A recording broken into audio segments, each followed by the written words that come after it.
Hi there, my name is Fix Fox and welcome to Heroes of Might and Magic 3. If you know me, you know that I love Heroes of Might and Magic. I've been doing a lot of videos with Heroes of Might and Magic 2, specifically the F-Heroes 2 version. And the reason why I've been doing that was because I was originally interested in the project and I wanted to get on camera, my first look, my first understanding of what the game was as I explored it, and I was floored. I absolutely loved it. I had originally said to myself, if I get a good response, maybe I'll complete the entirety of the Roland campaign. I said, maybe I'll complete the entirety of the Archibald campaign. I got a tremendous response, and we just completed the final scenario in the final campaign of The Price of Loyalty. So we've completed all the campaigns available in Heroes of Might and Magic 2. And now, by popular demand, we are here at Heroes of Might and Magic 3. Now, while Heroes of Might and Magic 2 is my personal favorite in the series, that does not mean that I don't have a deep love, respect, and appreciation for Heroes of Might and Magic 3. The refinement alone, going from one game, from Heroes 1 to Heroes 2 to Heroes 3, has been a continual process of refinement and iterating on what worked before and making it even better, fleshing out even more. And so with that, Heroes 3 is much more complex, a little less straightforward than Heroes of Might and Magic 1 or 2 was. And that is a little bit daunting to me. I am a little bit intimidated. While I have been playing Heroes of Might and Magic since it came out, 1996, 1999, and so on, I wouldn't consider myself an expert on the subject, and yet, with all of the people in the comments who can help me get better and point out strategies that I might have missed, nuances that perhaps I could learn and use to great effect in the future, I believe we can make a tremendous strategist out of me. So come along with me on this adventure as we go on in to Heroes of Might and Magic 3. As a forewarning, we are going to be using the HD version without the, well, let me back up. It's not the actual HD version. The HD version was built off of the Shadow of Death that did not have the changes that came with Heroes 3 Complete. This is the Heroes 3 Complete with the HD changes related to the Horn of the Abyss.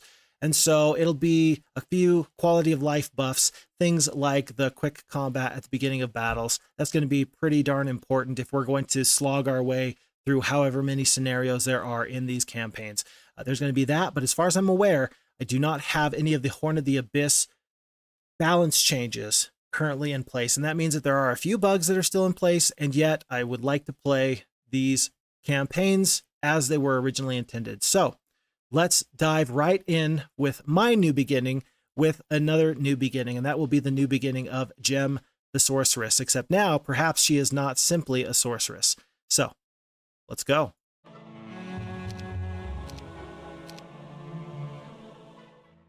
New beginning, campaign description.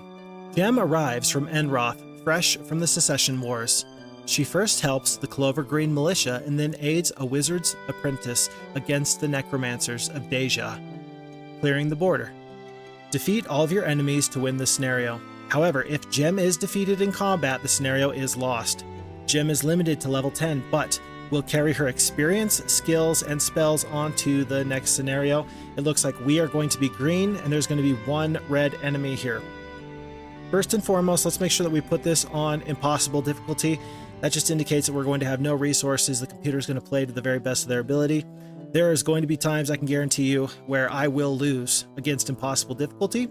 I do not use the autosave unless we are like 4 hours into a scenario and there's one little mistake just in the sake of time that could save us from having to go back to the very, very beginning. Otherwise, I do not use the autosave.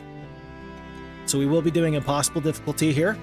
And we do have to choose a bonus here. We have either 10 wood and 10 ore. We do have 8 crystal as a possibility. And we do have the start with the Mage Guild. Rather than having me choose my bonuses, I prefer to just roll the dice and see what the dice decide. So let's do that right now. And if you've never seen this before, a 1 or a 2 is the first option, a 3 or a 4 is the second option, and a 5 or a 6 is the third option. We roll a 3, so a 3 for us here today is going to be the 8 crystal. Folks, let's view the intro and dive right in. It is hard to believe a year has passed since Archibald and his necromancer allies were defeated. ending the succession wars. In that time, I have been living a nightmare, for I see the ghosts of the fallen all throughout Enroth. I hope my former teacher Amanda is right. I hope moving to a new land, to Encroach, will still the ghosts of the war. I don't want to hurt her feelings, but I'm not sure if that'll happen. 8 months ago, my mentor, Amanda, told me of a device invented in Encroach that might end the nightmares that have plagued me. This invention, which she calls a first aid tent, is capable of healing all manner of wounds. I traveled from Enroth across the ocean to Encroach and searched until I came to the town of Clovergreen, where I was able to purchase this wonder.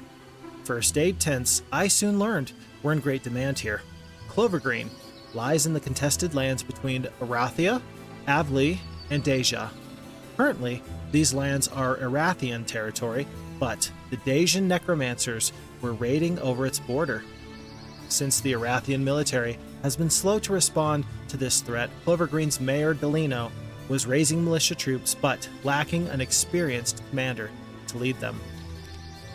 When Delino learned I had been a general in Enroth's secession wars, he summoned me to Clovergreen's town hall to discuss his plight. He won my sympathy, and I agreed to command Delino's militia in a campaign to destroy the necromancers. I do not relish going to war again, but the necromancers must be stopped before they devastate Erathia, as they did Enroth. What a good start. What a good start. Between the storytelling between Heroes 2, 3, and 4, I do believe that 4 has the absolute best storytelling, but I do like the storytelling in 3. And we are seeing that right now. You will find me reading all descriptive text boxes. Eventually we're going to get tired of reading some of them. For example, the treasure chest, I'll usually read the first one, and then I won't bore you from there on out, but I will also read all of the other texts that pop up from day to day. We are currently starting on this map here. It looks like this is a, what would you call this? Medium to large map? Probably a large map. And we start off with one hero. This is Gem the, what is she? Gem the Sorceress. I wasn't sure if she was a druid or a sorceress. Sorceresses are the Rampart faction's magic-based casters, and then the rangers are more of the combat, the physical might-based heroes for the Rampart faction.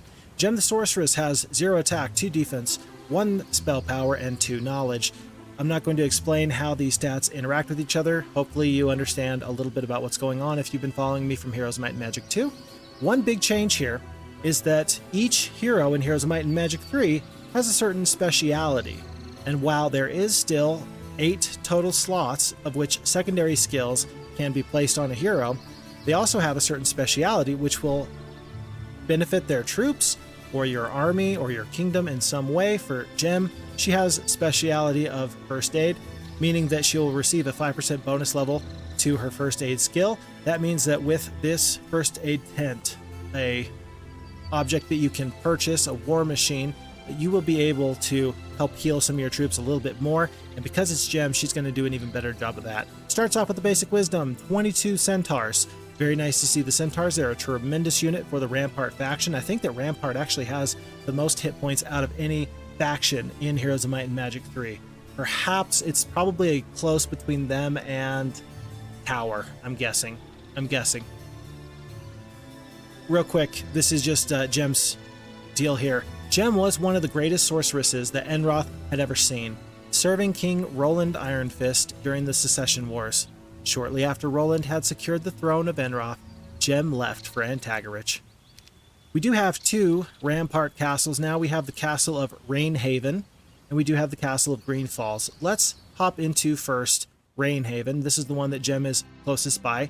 And we do have the fort from which we can basically purchase all of our troops, much like you found in the well in Heroes of Might and Magic 2. And then you do have your village hall from which you can build all of your other buildings. All of your dwellings are here at the bottom. You have a big departure from Heroes 2 to Heroes 3, and that is that going from 6 faction creatures up to 7, not to mention, rather than having only 5 units in your traveling armies, you now have slots for 7. So you can have 7 creatures, all of one faction in your army, and you can adventure force with them. It makes it so you can really invest in all of these towns individually, and you do not run into the problems that you found with, say, the Knight faction or the Barbarian faction, where they just could not hold up to, say, the Warlocks, say, the Wizards in the late game scenario. There are still absolute differences from faction to faction, and yet things are much more balanced in Heroes of Might and Magic 3, though it was never meant to be an esport, and I do not personally like to do min-maxing. It is worth noting that factions are more balanced to be able to compete with each other. Right now, we currently have 500 gold as our daily income, not just in one, but both of our towns here. They are both without the first level dwelling, so we have no troops to purchase. Because we are on impossible difficulty, we have no resources save that 8 crystal. We have Gem though, and I think that we're going to use her to adventure forth. So far, things that are worthwhile and worth noting, we do have this Hut of the Magi. That's going to give us vision across the map in some specific locations. We do have this ore pit here. A little bit of treasure, a little bit of gold. 1 artifact, the Cape of Conjuring. I believe that that's going to be a +2 in duration of any spells that we cast. So our status effect spells or our utility spells, things like a slow, a haste, a bless, those will be affected by this Cape of Conjuring. And then it's, I don't want to say sister, and it's definitely not a twin, but it's compadre. Oh, that's terrible Spanish. My apologies. Its friend will go along with it, and here's the Collar of Conjuring. So I think that's going to be potentially a +3 to our spell casting, which is going to be kind of nice. Otherwise, we're just going to pick up some of this gold. That's 1,000 gold, which is tremendous. And then this chest. After scouring the area, you fall upon a hidden treasure cache. You may take the gold or distribute it to the peasants for experience. Which do you choose?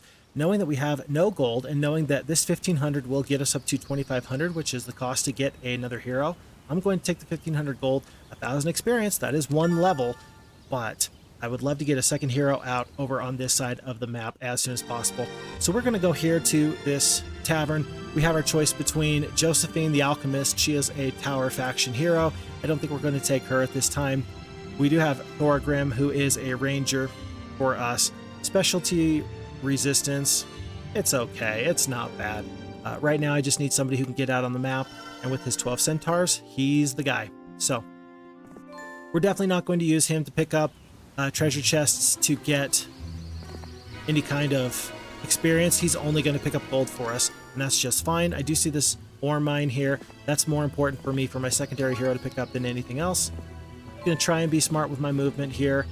Like with Heroes 2, a lot of your movement is impacted in whether you're going north, south, east, or west in a left, right, up or down type of situation rather than a diagonal. You will always use more movement when you go in a diagonal, and you will find me getting lazy with that. I don't mean to be lazy, but sometimes it just sort of happens. This Collar of Conjuring I don't think is going to be that important for me at this time. I think it's better for me to just get down the road and see what we have out and about. We do have 2,000 gold at this time, but with no other resources, I think that we ought to just continue on our way. So we go from month 1, week 1, day 1, into month 1, week 1, day 2. As I'm taking Jim up the road, I do see the Dwarf Cottage. They are Rampart faction units. The 2nd level dwarves are good troops, but I'm going to ignore them for this time. I'm just going to continue to kind of go up this road. And then I do see this Enchanted Spring. That's probably the absolute best thing for me. They are my 4th level creatures, my 3rd level creatures. They're one of those. Let's pick up the Pegasi here as Thorgrim kind of clears out in this general area. Knowing that I'm going to need a sawmill post-haste, I'm going to send him down there in that general direction. Pack of Orc Chiefs, that's more than I want to deal with at this time, especially for the Cover of Darkness. The Cover of Darkness is the antithesis of, say, the Redwood Observatory that you would find in Heroes 3 or the Observation Tower that you find in Heroes Might and Magic 2. And it's tremendous, it's excellent, it's good, because it will eliminate whatever vision the enemy can get in your area. It will put the Fog of War back in a certain area, whereas the Observation Tower or the Redwood Observatory will reveal an area in a wide circle. This Cover of Darkness will make that area disappear to an enemy. So, nice to have that kind of in our area just in case the enemy does come knocking. We do have the opportunity to recruit these Pegasi. We only have 2,000 gold, but knowing that I only have my centaurs, I think it's a good idea to get these troops at this time. One thing that I'm not sure, and there's going to be lots of things that I don't know, is whether or not in this version that I'm playing, does it have the ability for me to decline the skill that I can learn in the Witch's Hut, or will it force me to take it? I know in Horn of the Abyss that you have the opportunity to choose the Witch's Hut or not. I don't know is my problem. And that gives me great pause, because Gem is going to be limited to level 10. She's currently level 1. But if we build her with really bad secondary skills, then we are in trouble, because it's going to carry over with us from one scenario to the next. I don't think it's worth risking it at this time. I'm going to let another hero go by to that Witch's Hut. That's just not going to be the best thing for me at this time. I see this wood. I can get by the zombies to grab it. That's an additional 8 wood for 16. And I do see a new Rampart faction castle. This is Strong Glen, and it is a castle, not a town. So that's worth knowing. That's worth having. Also worth knowing is that I did buy not the city hall. I bought the town hall here in Rainhaven, whereas I only have the village hall over in Green Falls. The way that the economy has worked out in Heroes 3 is much different than it was in Heroes of Might and Magic 2. And I think it's a change for the better, quite frankly. I do. You're able to get, you go from 500 gold up to 1,000, up to 2,000, up to potentially 4,000 gold from a single castle. And that makes you a little bit more self-sufficient, a little less reliant on getting multiple castles and or gold mines in order to carry on your way. So it's very nice to see that that was something that was addressed from Heroes 2 to Heroes 3. I shouldn't say addressed as if it was a problem, but it's worth noting that there is a meaningful change there, as I see it. We're continuing at this time just to kind of clear our general area, pick up whatever we can find around the map. And so at this current juncture, what is my main priority? Well, it's day 4. I would love to continue to get some of these dwellings. My homestead is going to be the most important thing for me. I'm going to skip my level 2 dwarf cottage in order to get the homestead that will let me get the elves. Elves are a tremendous ranged unit. In Heroes 3, I find, like with Heroes 2, it's so nice to be able to clear out enemies on the adventure map and mitigate losses for yourself. And one of the best ways to do that is to have troops that are ranged and can take down enemies from afar. And the elves are tremendously excellent at that, and even better once you get their upgraded version. Following Delino's advice, I based my armies at a pair of vacant rampart castles north of Clovergreen. These castles are to me an odd combination of old and new. Some of the creatures living in these castles seem like old friends. Dwarves, elves, and unicorns. I have also commanded centaurs in the past, though they were archers, not lancers. But I find it strange that Pegasi, Dendroids, and dragons also call these castles their home. I agree. We're going to go over here to the Hut of the Magi at this time. You enter a rickety hut and talk to the magician who lives there. He tells you of places near and far which may aid you in your journeys. I'm very happy that that hasn't changed from Heroes 2 to Heroes 3. That text box, it's one of my favorite things to say. You enter a rickety hut. It makes me happy every time. So this Hut of the Magi is actually tremendous for us. It has revealed this town for us here. Note that this is a town and not a castle. It's the unupgraded version of the castle, but it is also Rampart.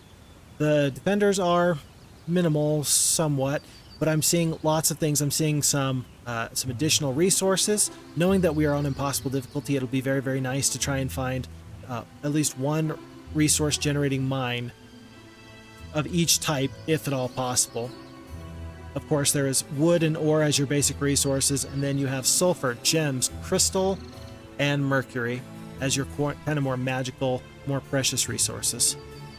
And I'm seeing an abundance of gems. That's the 3rd gem pond I've seen. I've seen 3 gem ponds around the map.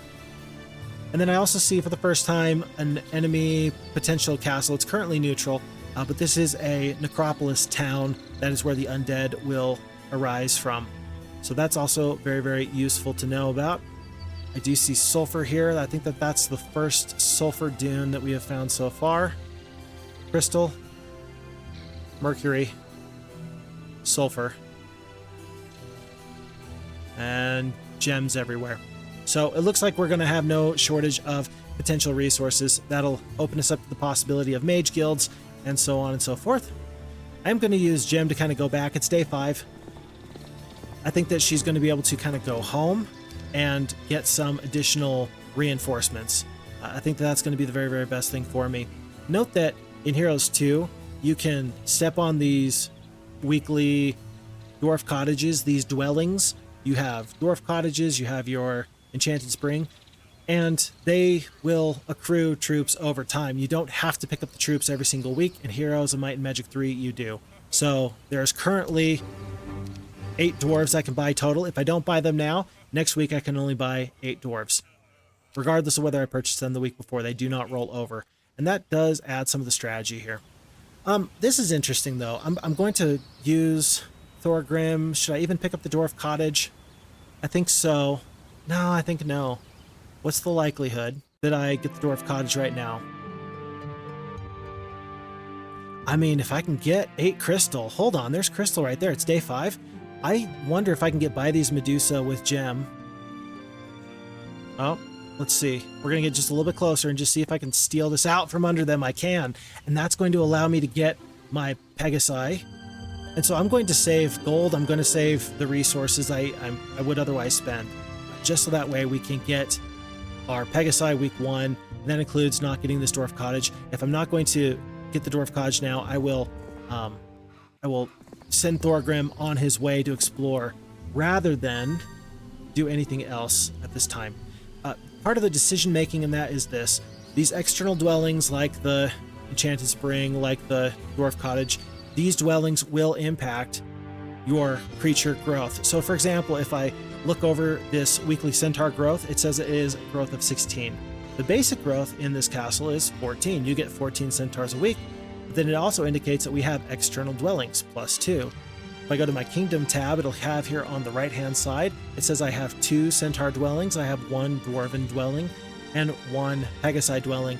That plus 2 centaurs is from these dwellings, and so it's going to be important to sometimes flag these external dwellings just because that means, hey, I'm going to potentially get centaurs here and here every week for free, and also get the opportunity to hire more in my main castle.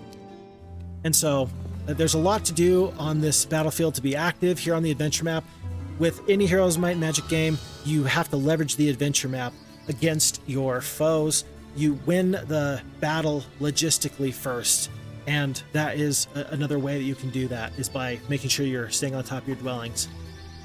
Before you appears a levitating glass case with a golden choker, perched upon a bed of crimson velvet. At your touch, the lid opens and the choker floats into your awaiting hands. That is going to be a +1 to the duration of all my spells when this artifact is worn about my neck. Another big departure, by the way, for heroes and artifacts between Heroes 1 and 2 to Heroes 3 is that you now have a backpack. This backpack is courtesy of the Heroes 3 Horn of the Abyss mod, kind of one of those things that kind of carried over. Otherwise, you would just have artifacts here in your backpack and you would cycle through and you have so many slots.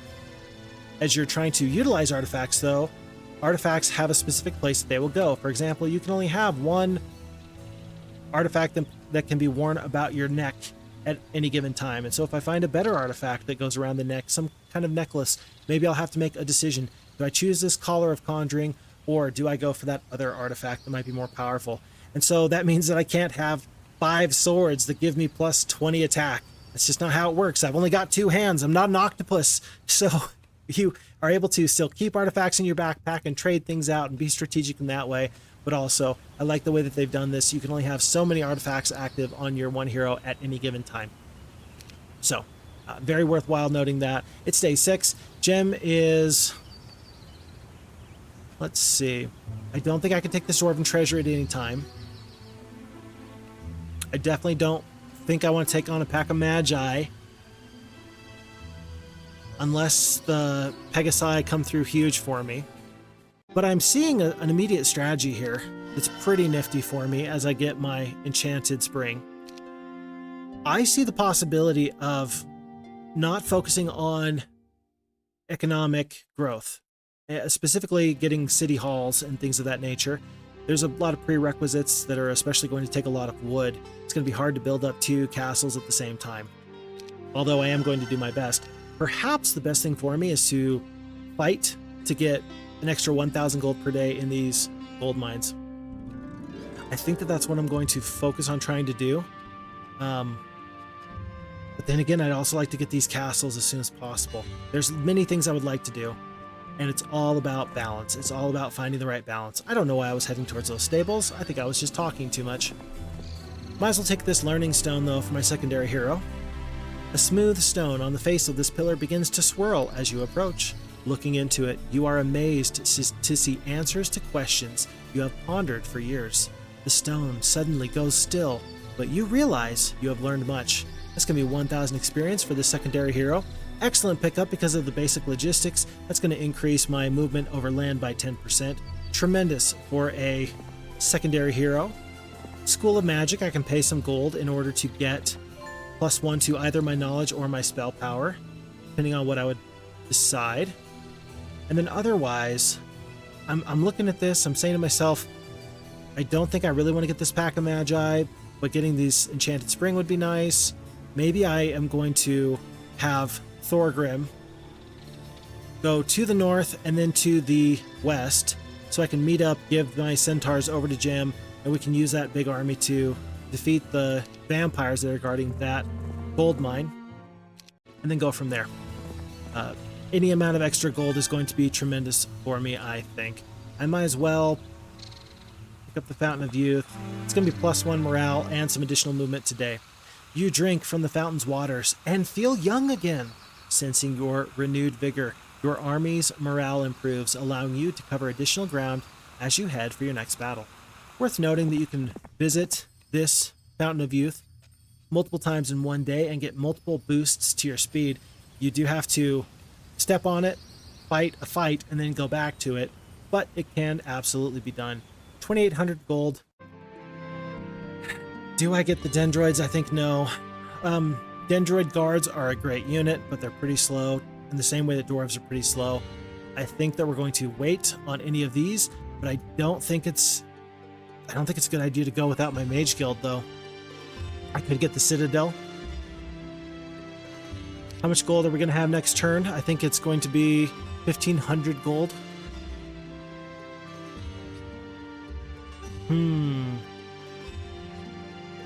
I think, unfortunately, even though I'd love to get these dwellings so I have more creatures accruing, I'd love to get the Citadel so I have more of these creatures that I already have, and I'd love to get the Mage Guild. I'm worried about the cost. So I'm actually going to wait until tomorrow. I'll see what Thorgrim can do. If I need to buy the Mage Guild on my way out the door, I will. But let's consider what's going to be best for us against the pack of vampires. 1 magic arrow could potentially be useful if that's what we get. We could potentially cast 4 magic arrows at a very, very low power. I think we're best off just getting troops over a Mage Guild. Although we could get like a slow, we could get a haste, some other utility spell. Tough to say. Let's just hit end turn. Fire elemental growth is up by 5. We are on to a new week, so our troops will replenish over here, and there's going to be much to do. Heck, I could get the upgraded homestead. I'm going to do that. The difference between elves and grand elves is a massive difference. I'm going to purchase them now, so that way I don't have to upgrade them later.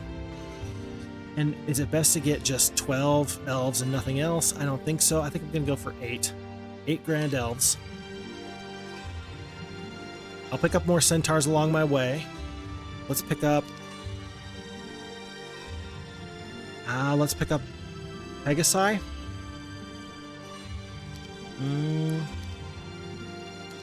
the Pegasi. Knowing that we're going to get more centaurs, we're going to pick up the Pegasi. We're going to head through these centaur stables and then continue on our way. Dwarven Treasury. I'm going to step on the Dwarven Treasury. I'm not going to attack it, but because I'm actually stepped on it, you have found a Dwarven Treasury. Do you wish to attack the guards? The answer is no. It'll now tell me that it's guarded by a throng of dwarves. That's good to know, because if sometimes the Dwarven Treasury is guarded by a few dwarves, sometimes a throng, there's varying degrees, and sometimes you can take the fight if it's really the lowest level. Oh, look, a homestead. If it's the lowest level of dwarves possible, and sometimes you get something like that. Yeah, we made a good decision to just step on there, and that's going to help us in the future. I'm going to wait here. I'm going to let Thorgrim pick up these elves here now, grab some sulfur, and he's going to continue on his way as Jem is heading right for this gold mine. I say that as she goes very, very much out of her way. No purchases here. There's no gold we have. We have 150 gold. For the first time, we see the enemy hero, Red. This is Moander. Looks like he's got lots of Walking Dead, a horde of skeletons, lots of wights, and then several vampires. Looks like he is also going to have +4 defense because he picked up this Buckler of the Null King. So he's going to be pretty tough, I think. I'm a little bit concerned about that. But we have other things to do at this moment. We might as well pick up this Cape of Conjuring as we're on our way to the gold mine. Before you appears a levitating glass case with a folded cloak perched upon a bed of crimson velvet. At your touch, the lid opens and the cloak floats into your awaiting hands. That's now going to be +3 to all of our spells. So we're going to have spells that last forever. Forever. We do have a lightning bolt. I had no idea the gem just started off with a lightning bolt. Huh. That actually makes my decision much easier. I wish I'd known that, because then I wouldn't have labored over the decision about whether or not to get a... What was I thinking? Getting a Mage Guild. We're gonna split our troops in this way. Rather than have 1 stack of Pegasi, I think that we're just gonna have 2 stacks of Pegasi, 2 stacks of archers, 1 big stack, 110 centaurs, and then 2 single stacks of the centaurs. You can never underestimate the value of having single stacks of centaurs. They are a tremendous unit, and they can take hits, they can take retaliations, and you're going to feel pretty good when your main stack of centaurs stays alive, even if that means that you lose 1 single centaur here or there. Let's fight this fight, and we will see combat here in Heroes of Might and Magic 3 for the first time. We could absolutely accept the battle results here, and it's very important to note that in Heroes 2 that this is switched. This is your accept and this is your deny. Here though, do you want to apply the battle results? This is your accept and this is your deny. Not if, but when I make a mistake and I accidentally click on the wrong one, just know that I come by it honestly. Do I want to apply this battle result? No, just because I want to look at this fight. 11 vampires in 1 stack. They're undead. They have no enemy retaliation. 10 attack, 9 defense, 5 to 8 damage, so that they are fairly consistent. 30 health. These are not vampire lords, so they do not have the ability to leech life. That is good to know. We do have a new mechanic from Heroes 2 to Heroes 3, by the way, that's very, very important, and that is the weight function. Heroes 2 does not have the weight function, and so speed, having a 6-speed creature, a 7-speed creature, a 5-speed creature, is critically important to make sure that the battle shakes out in a way that will benefit you the most.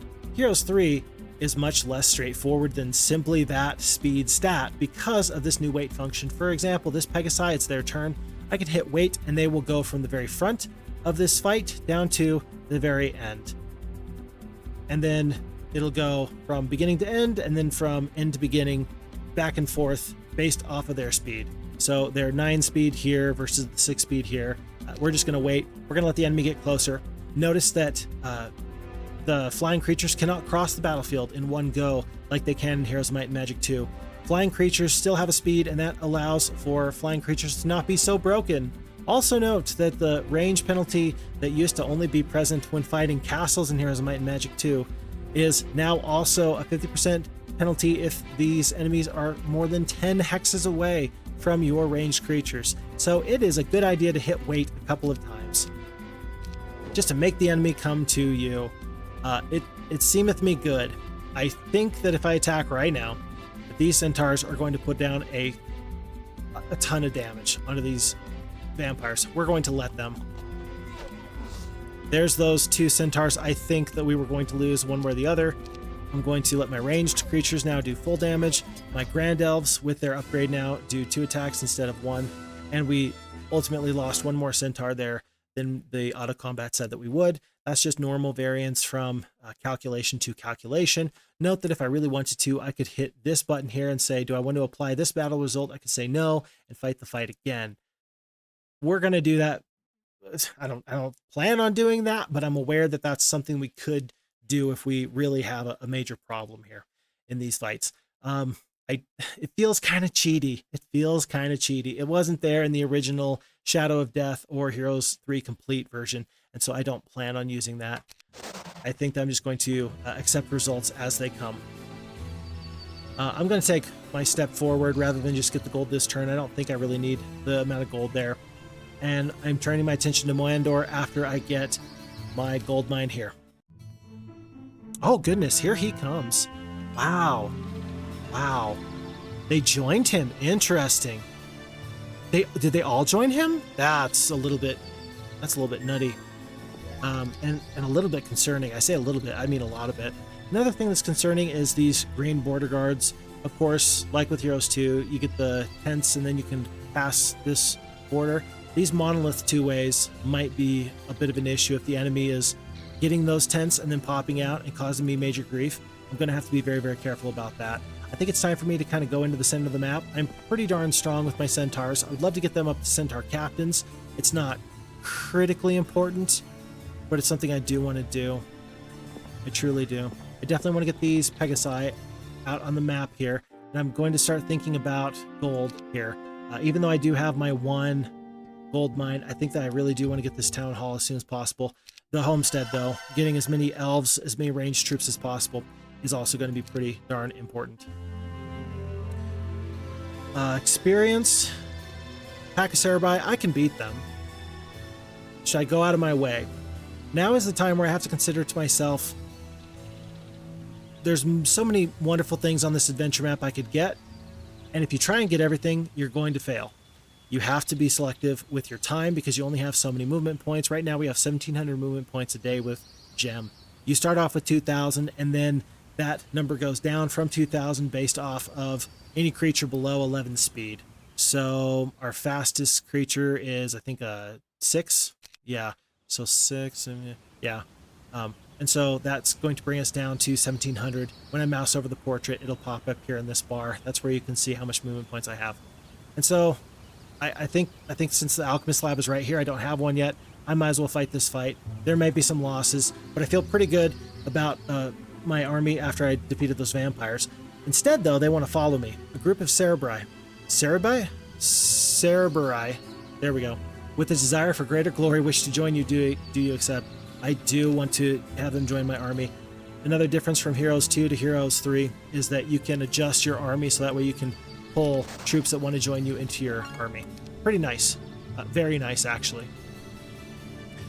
And even though that does hurt my morale a little bit, I feel pretty good about accepting those creatures into my army. They're a good unit, and sometimes it's not a bad thing just to let your forces grow stats-wise so you can overcome an enemy at that cost of a little bit of morale. You know, I'll accept it. And here I'm going to accept this. A group of ogres with a desire for greater glory wish to join you. Do you accept? Absolutely, I do. And once again, I'm going to make room for them. And all of a sudden, I'm saying to myself, I think that we want to challenge this enemy right now. We are super strong right now. 17 and 12, just additional free troops. That is excellent. We are going to head in that direction. I don't know if he's going to run. If I was him, I think I would see the writing on the wall and try and get out of there. Likelihood? Unknown. The marketplace, the Mage Guild, and the blacksmith are all prerequisites to get the city hall. That's an additional 1,000 gold per day. I think that with the potential opportunity to pick up a second gold mine, we ought to just try and get dwellings at this time. My elven scouts have just reported that there are 2 necromancer castles to the north. The raiders are based out of them, and as long as I hold these bases, they will continue to come across the border. Taking out the castles is the key to stopping the raids. Worth noting, by the way, with those creatures joining me, I'm a little fuzzy on the details. It's been a minute. But I think that there is something to do with 3 major stats when it comes to the enemy deciding if they're going to join you. Number 1 is army strength, which is a mix between the actual value of the troops in your army and your hero's combat strength with your attack and defense. That's one factor. Another factor is your sympathy level, and that includes things like, do you have diplomacy? Do you have troops of a similar alignment to these troops? For example, these ogres are Stronghold. These Cerebri are the Inferno. I am Rampart. That could also make you more sympathetic. They might want to join you because, hey, you guys look like me. We're friends. And then the third major factor is the mood, the disposition of the creatures. Sometimes the creatures just want to fight you, and there's nothing you can do about it. I think that that's on a scale of 1 to 10. That's kind of more information, more for like a min-maxing kind of strategy in the game. I'm going to stay away from the min-maxing, as I've already mentioned, I think. I'd prefer to just adventure, and yet, if I know some esoteric knowledge here with Heroes of Might and Magic 3, I'm happy to share it wherever I can come across it. But those are basically the 3 factors that kind of come into it. Just worth noting. There is no guarantee that this fight is going to go well. Sure, I picked up my troops. He picked up his troops. I now have bad morale. The majority of his troops have neutral morale.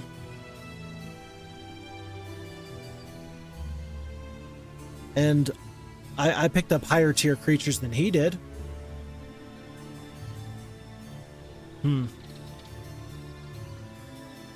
He has a horde of skeletons. I have a throng of centaurs. I'm going to do better in this fight based off of my centaurs. I think this is going to be where we make a good stand here. The 12 ogres are tremendous. We're going to do just fine. Let's fight this fight at this time. Okay, so the AI thinks that we're going to win this fight as well. Let's fight this ourselves all the same. Make sure that we don't hit the wrong button here. Apply the battle results. The answer is no. We want to fight this fight ourselves. 93 centaurs feels like a lot of centaurs to lose here. So this is our enemy with 4 attack, 8 defense, 3 power, 3 knowledge. He does have all 30 of his spell points. And the golems don't have any morale because they are not really alive. The centaurs have terrible morale, but there's only 20 of them. This stack of 73 skeletons, very concerning. Not really worried about the vampires. Kind of worried about the whites, really worried about the skeletons. That's going to be probably the biggest thing, but they have no ranged troops. It's going to take them a little bit of time to get down the battlefield. I may just assume a defensive position on my Grand Elves. I'm going to wait for now because there's no scary things that can happen in between there unless they use their spell points. This might be a time where if I thought that he was going to lightning bolt me by now, I might shoot with my Grand Elves just to make sure that I get the damage off before I get lightning bolted. I think I'm going to risk it and just hit wait again. Ouch. Losing the turn for my 109 centaurs. Thankfully, it's now instead of later, but I'm fully well aware that that could be a major problem. Notice that the enemy is also waiting. It's really a pretty good strategy where you can possibly try and wait just to kind of see the enemy go, and then you can either be aggressive or you can be responsive. And by waiting, you give yourself the opportunity to be more responsive than anything. We have 2 lightning bolts as well. His lightning bolt did hurt me a little bit there. I think I'm just going to try and damage some of these skeletons. I'm not going to do much here. I do have the opportunity to do a 3-headed attack, but he has not left me open with any opportunity here. However, I do have no retaliation on these units, so we are going to attack their vampires at this time. And because my Pegasi are so much faster than everyone else, we can hop in, attack, and then we can even back off, which I think is going to make a lot of sense. We're going to back off to over here so that these other troops that are nearby cannot attack us. This will save the Wood Elves from taking too much more damage, and then we're even going to back off with the Cerebi a little bit. One very nice thing that I think has popped over from Horn of the Abyss, yes, is this ability. I can mouse over the creatures, either my creatures or their creatures. I can hit the left shift and it'll show me how far creatures can go. That is so nice, so nice. For example here, if I attack these centaurs here, I'm going to take the damage from the golems. If I just back off completely, then the whites aren't going to be able to attack. These guys aren't going to be able to attack. I'll just take a little bit of damage here. So I'm going to back all the way off to here. And they do even worse. We're going to wait with our centaurs. Oh boy, this is going great, as you can obviously see. Might as well get the ogres into battle here. Nobody else can reach them at this time. That was actually a total misclick there. That was a mistake. That was unintentional. I'm going to save my lightning bolts for now because I want to make sure that this enemy doesn't run. I want his artifacts. this is the first time we really see the first aid tent in action because I have my first aid skill. I get to control the first aid tent. In this instance, I can either heal 10 hit points on these Grand Elves or 5 hit points on these Pegasi. I might as well heal the 10 hit points on those Grand Elves. Okay, and now it's time to attack, and this is the benefit of waiting. My 109 centaurs are going to get the initiative here on these skeletons, and even though we're going to take a hit when they do fight back, we are going to initiate the damage, and then they're going to retaliate with only 31 skeletons. We still have 102 of our centaurs left. We're feeling pretty okay about all this. I think it's time now to attack. These wood elves and these grand elves are not going to help us out that much. The only thing to consider is I don't want to take retaliation damage where I don't have to. Killing these centaurs is probably the best thing. I'm going to have the Cerebri try and slot in right here and attack 2 creatures at once, so we just can't attack right here. Since the centaurs have already lost their retaliation, we're going to attack them. We're going to hope that the Cerebri do get to attack. They do. We should be able to kill or attack both of these creatures. We do. And then 13 iron golems with 18 defense skill or 15 defense skill whites, which is better to attack. 4 to 5 damage, 3 to 5 damage. I think that the golems are going to be the best thing. And so we are going to attack them at this time, right here in this position. And then we're just going to continue on the damage. The only flyers here are the whites. They can fly right over my troops and jam up my ranged wood elves if they want to. They opt not to. I think that that's a smart decision by them. I think that these centaurs really are the biggest threat to them. And crowding around and getting a whole ton of damage is absolutely the best thing that they could have done there. I don't know. Let's see. I'm not going to be able to set myself up for an extra or a really nice attack with these units here unless I attack in this direction with the Pegasi here. And now I can either attack golems in Walking Dead or skeletons in Walking Dead. Let's attack skeletons and Walking Dead. Just like that. Sad to see that the elves are not going to get their full damage off, but understandable. Have a nice day. Probably want to try and kill the whites as much as possible.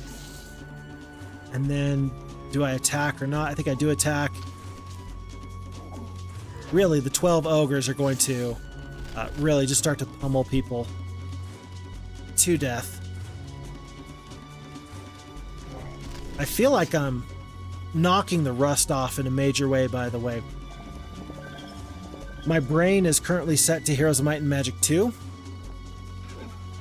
And I'm missing a tool that I've really come to rely on with Heroes 2, and that is specifically, ooh, bad morale. That's a tough pill to swallow.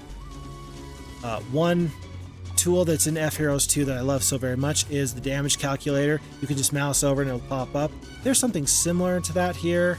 You can view creature statistics and spells or something like that, but it doesn't actually give you damage calculations. So, it's alright. It's not the best. Okay, we're getting the enemy troop numbers down to the point where they are potentially manageable, where we can potentially do our lightning bolt. I think that one lightning bolt here is going to kill that whole stack of creatures. The biggest thing here, Cerebri, if they get their turn, can kill both these creatures, I think. Lightning bolt's going to do 35 points of damage. That's going to be about 2 whites. We have to pull on the damage with the wood elves. Potentially. Let's attack here. Do I attack here? I don't know how much damage these Cerebri are going to do. Let's make sure that we're able to kill these guys. And these guys. 2 units. Oh, only 1. Oops. Major mistake. Major mistake. And it wasn't even enough to kill the golems, darn. Okay.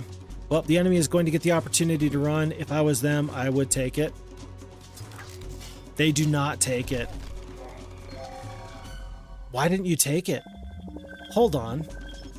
I'm having to remember, is that normal activity for Is that normal for the Heroes of Might and Magic 3 AI? Because that's absolutely the critical, like that's the best place to run, and they don't run. I know you have a +4 to your defense. You don't want to save this hero? Wait, what? You know, and I'm very used to the F Heroes 2 AI, which by the way is a tremendously excellent AI. If you haven't heard about the F Heroes 2 project, go check it out. Heroes of Might and Magic 2 is super tough, and the AI is good. It's not perfect. There's times where it'll make mistakes, sure, but I love that AI, and I'm very accustomed to that AI. I wonder if that AI is better here or not. I know that the F Heroes 2 AI would have run. Is this normal activity for the Heroes 3 AI to not run on impossible difficulty? I don't know. We're going to accept these results. We lost many less centaurs. Let's see. We did lose all the grand elves. I think we were going to lose them anyway. Really, we lost less centaurs. That's excellent. And I do believe it was because we did not let the skeletons get the first hit on us. That was probably the best thing for us. Let's pick up tons of excellent artifacts. Here we go. +4 to our defense with the Buckler of the Null King. Happy to see that we're not going to have to worry about hypnotize spells. The Armor of Wonder, +1 to all of our primary skills. And then the Torso of Legion will increase the growth of our 4th level creatures in that town by 3 a week. That is fantastic. We have the choice between basic scouting or advanced first aid. I'm going to take the advanced first aid. Scouting on Gem is going to be a little bit of a waste. I don't want to do that. This is a great, oh, this is a tough choice. Okay, so I know that Gem is only going to be able to get maxed out at level 10 in this scenario. If we are able to get Expert Wisdom, and then we get 5th level Mage Guilds all the way around, or whatever tier of Mage Guilds are available, then she can take those spells to the next scenario with her, and we can try and set ourselves up for success, but we have to have the corresponding level of Wisdom. And so getting Expert Wisdom could be really great. However, Basic Earth Magic is one of my favorite schools of magic. One big bonus in Heroes 3 that Heroes 2 doesn't have is you get increased effects and you have reduced cost with certain schools of magic. Those schools of magic being earth, wind, and fire. Earth, air, water, and fire. Basic Earth Magic is probably going to be too good to pass up. We're going to take it at this time. We're definitely going to take the Advanced Earth Magic as well. So reduced cost and increased effectiveness of our skill of our spells there. By the way, Basic Eagle Eye, just as good as you remember it being. S tier secondary skill, always. Every single time. I'm totally not being facetious. Do you think? Do you think I'm being facetious? I don't even know. Okay. Witch's Hut. An ancient witch living in a strange hut welcomes you, teaching you Armorer for her own inscrutable purposes. This is an interesting choice if I want this on Gem or not. I don't know. I mean, it's excellent. If it was offense, I would for sure take it. Basic armor, I mean, it's just nice to know that you're going to reduce all damage by an additional 5%. So I think that I'm probably going to consider it. No guarantees. We're going to see. We're just going to see. I kind of want to see how some other things shake out first. Fortune's Keep, it does have a couple centaurs here. It's got a level 2 Mage Guild. We're immediately going to pop in for that level 2 Mage Guild. And we're going to pick up Magic Arrow, Haste, View Earth, Cure, Protection from Water. We've already got the Lightning Bolt. Nice to see the Quicksand here, which will place a couple of Quicksand patches on the battlefield that'll slow people down. The Ice Bolt, that's where he got that from. And then Visions gives you a basic idea of the strength of an opposing army, hero, or garrison. So that will not work on these local creatures here nearby. Let's see. Oh, it will. Nearby wandering monsters. Why is that useful? Well, let's cast it right now with our 10 points. We're going to stay here overnight so we can replenish our spell points in the Mage Guild. We just picked up 2 additional knowledge. I want to leave here with 40 spell points. We might as well cast these spells. First, Visions. Right-click on an enemy to view them. These pack of Minotaurs, 14 Minotaurs. I fear that these creatures are in a mood for a fight. They are not going to join me. The Swordsmen, I don't know. Maybe they will, maybe they won't. Is that how that works? Do you have to cast it and then right-click on a nearby enemy to determine if they're going to join you or not? I'm not quite sure if it'll only work on one stack and you have to choose, or if you have to get closer. But the Vision spell, excellent spell. I'm looking forward to seeing that, and that'll help us avoid losing gem, because if we lose gem, of course, the scenario is over. And then the View Earth reveals the location of all resources and mines to the caster. Let's take a quick look here. Looks like we can see the enemy has kind of taken a lot of this, but they haven't taken everything. They haven't gotten this additional gold mine. They are still missing, let's see, they got wooden ore, they've got sulfur, mercury. They are still missing gems. They don't have gems. They're going to have to go into here to get gems. And they don't have their crystal mine yet. That's very good to know. As far as other things for me to know, it looks like that's pretty much all I'm seeing here. But this is just nice to see some forewarning. If I was looking for one specific type of resource, it would be nice to know, oh, I can just look at this and it can help me make the best decisions moving forward. I think with it being day 6, I think it's time to send Thorgrim back home so he can help me with the resupply. Does this have it does not, a tavern? This does not have a tavern here. I think I'm going to spend the gold to get a tavern. No, we're going to wait. I was considering it. If I had enough gold, I would have bought the tavern, sent a hero out to adventure and pick up some of these loose artifacts. Well, do I already have a marketplace somewhere? I do not have a marketplace, so I can't trade for the resources necessary. I'm only 10 gold short. Of course, I can only trade if there's a marketplace. Where we're going to have to just wait that one extra day so that way we can get some extra things going on. Unlike Heroes 2, you have your visiting hero and you also have your garrison hero. I can get the tavern now. And if I have gem here, I can hire the extra hero right here into the garrison. Otherwise, I can hire them here and just move them around. I've heard the residents of the Rampart will construct a spirit guardian to honor any hero who brings them the Grail. That is true. I don't think that that's going to happen here anytime soon. Ares is a good hero. I like him in general. I think that the Pegasi specialty is not too bad. You're not going to build a strategy around it, but it's always nice to have. And the best thing is this, is he's starting off with first, second, and third level troops, which is not that common, actually. I think it's like a 14% chance or something crazy like that. It's really slim that you get all 3 stacks available to you, and especially in those numbers.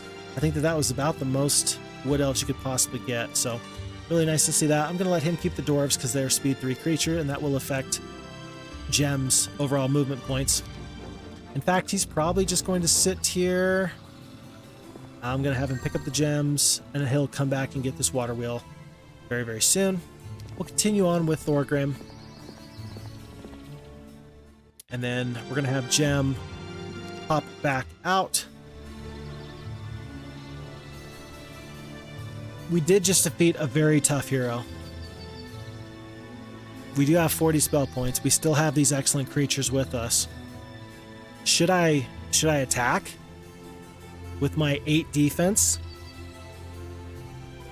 Should I send Gem into the enemy? I think no, specifically because she is a win-loss condition, and that just feels pretty bad to lose her. But I am going to have her kind of go out and pick up some of these other things. Subterranean gate here. Genies, I don't really want any part of genies. I think I've got enough ore. Oops. I think I have enough ore here. I've already got 2 ore pits and 2 sawmills. I will pick up the sawmill on the way out because I'm trying to build up my three towns right now. But otherwise, we're just going to head on our way. Oh, we'll pick up this ore pit. I'm betting that these dwarves will actually want to join us as we head towards Strongland, and then we can drop off some of these other troops. We might even defeat these Magi. On to a new week. This is Week of the Royal Griffin. Royal Griffin growth is +5. And so, let's actually have Jim go first so that way we don't spend all of our resources. I can totally cast visions here. Is there anywhere else I should cast visions? I don't think so. Whether the dwarves join me or not, I don't think I really care. I hope that they will join me, but they choose not to in this instance. There's definitely nothing I could do to make that happen. And now I just get the opportunity to fight them. I think I can lose less than 2 centaurs and the Pegasi. Sometimes the very best thing you can do is just keep your troops back, and rather than have them impetuously fly forward into the enemy's defense with their death, you can just keep them back for a little bit and allow the battle to develop in a more natural way. We're going to wait on all these creatures. We do still have the 4 morale. That's a little bit tough. I don't really care if I lose these ogres. I don't think I'm going to lose an ogre in a straight up brawl here with these dwarves. Doing only 16 damage at a time, those dwarves are not too concerning. We're going to wait one more round of combat while these creatures that have no retaliation go. And the Pegasi are actually going to dip out a little bit because I don't want to lose any more of these Pegasi. We're going to wait here, continue to attack. We will clean up these dwarves. Range troops will go, and then we take no losses. We're going to accept that. 520 experience points for no additional cost. Feels pretty okay. I should pick up this School of Magic. I should probably defeat these Magi. I think I can swing this way, and it won't hurt me too much, though.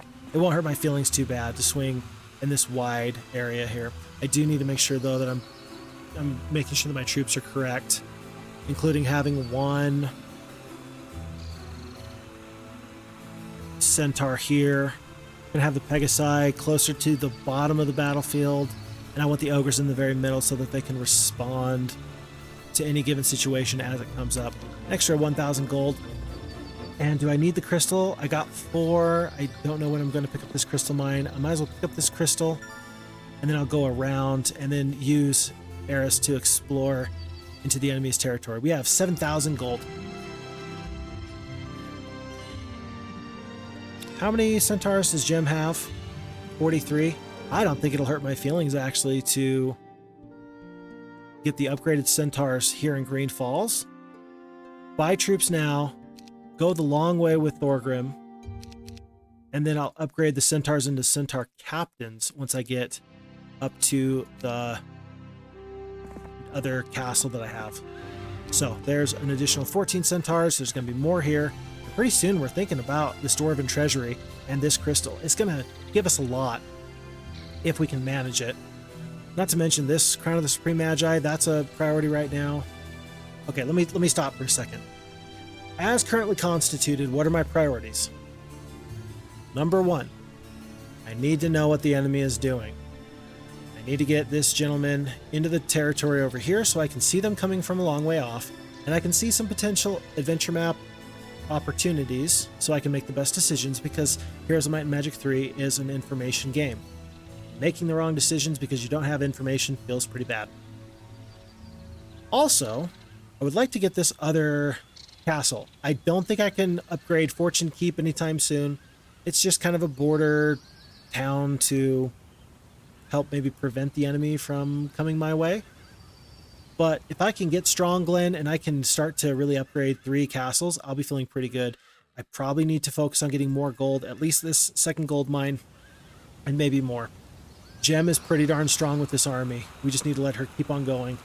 And if I can get, again, one of every resource generating mine, I'll be doing great. That's going to be this pack of Grand Elves, which I'm probably going to use the Vision spell on. And then probably this crystal mine as I'm heading back. That's my general plan. Those are my general priorities. I don't think I need to deny this area to the enemy. There's nothing in here that's so good that I can't let them have it. Really, I just got to make sure that they don't come from this direction and ruin my plans. Aha! I see you. You are here to ruin my plans, aren't you? Of course you are. This level 2 Mage Guild, I don't want to just let this Necromancer hero get this, especially because I know he's got wisdom and his speciality for Aislinn is Meteor Shower. And that actually is pretty important than to have these dwarves that have the 20% chance to resist spells.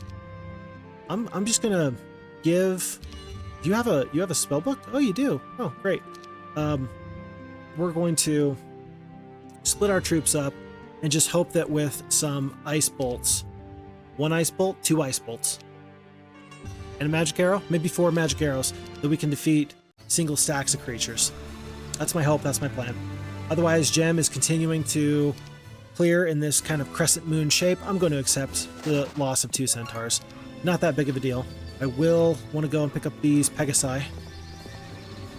It's 5, and then I think I got some extra time to cast visions. I'm going to right-click on these elves They're going to flee. And then if I cast Visions again,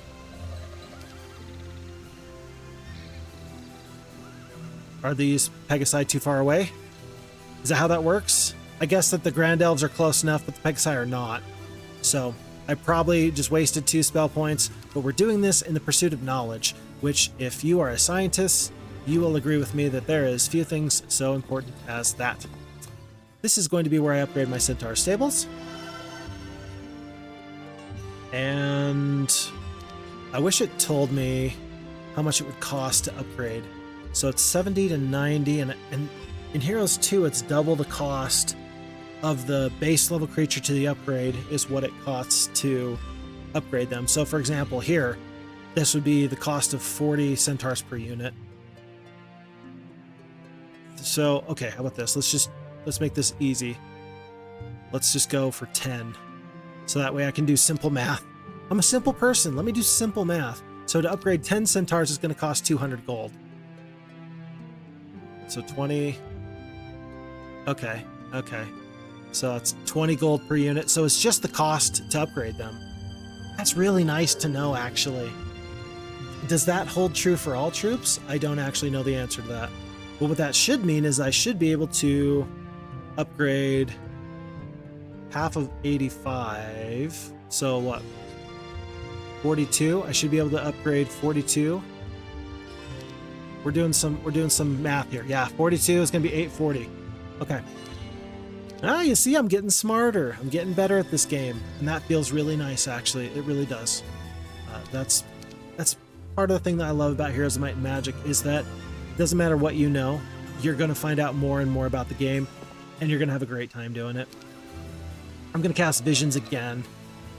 These creatures are willing to join us. 15 silver Pegasi. We are going to let them. Oh my word! That Vision spell is tremendous. A group of silver Pegasi with a desire for greater glory wish to join us. Do you accept? I do. You better believe that I do. And so now we have this tremendous army, and it may be that once we get rid of the Cerebri and the Ogres, maybe even these elves will want to join us. Tough to say. But for now, we're going to pick up this +4 and those 15 Pegasi. Tremendous. A mad wizard who has been terrorizing the region has foolishly chosen you as his target today.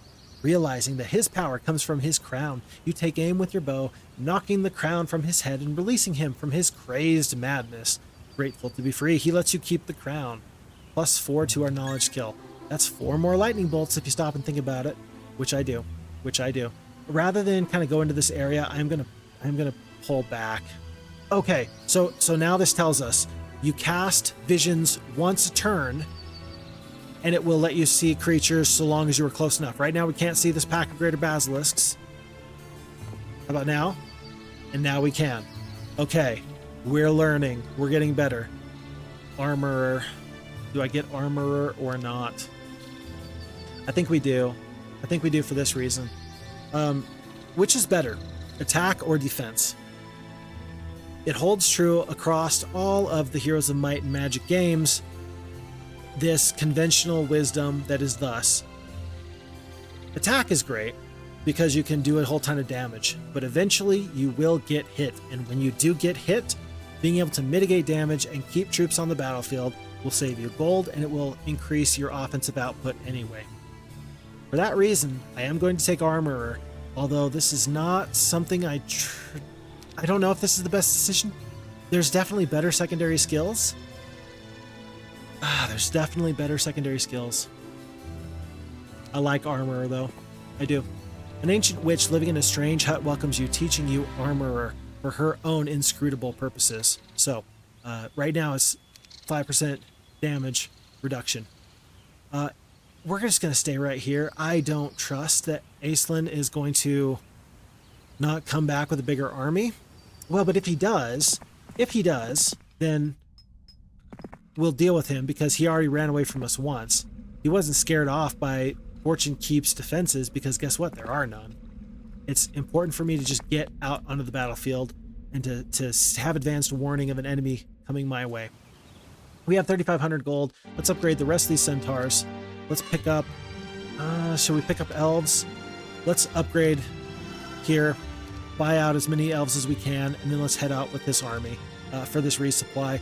We will meet up in one more day. with Gem, who still needs to get this School of Magic. Okay. And this is Vidomina, so this is a different hero. We're going to fight this fight again for this reason. I want to see what she has. Okay.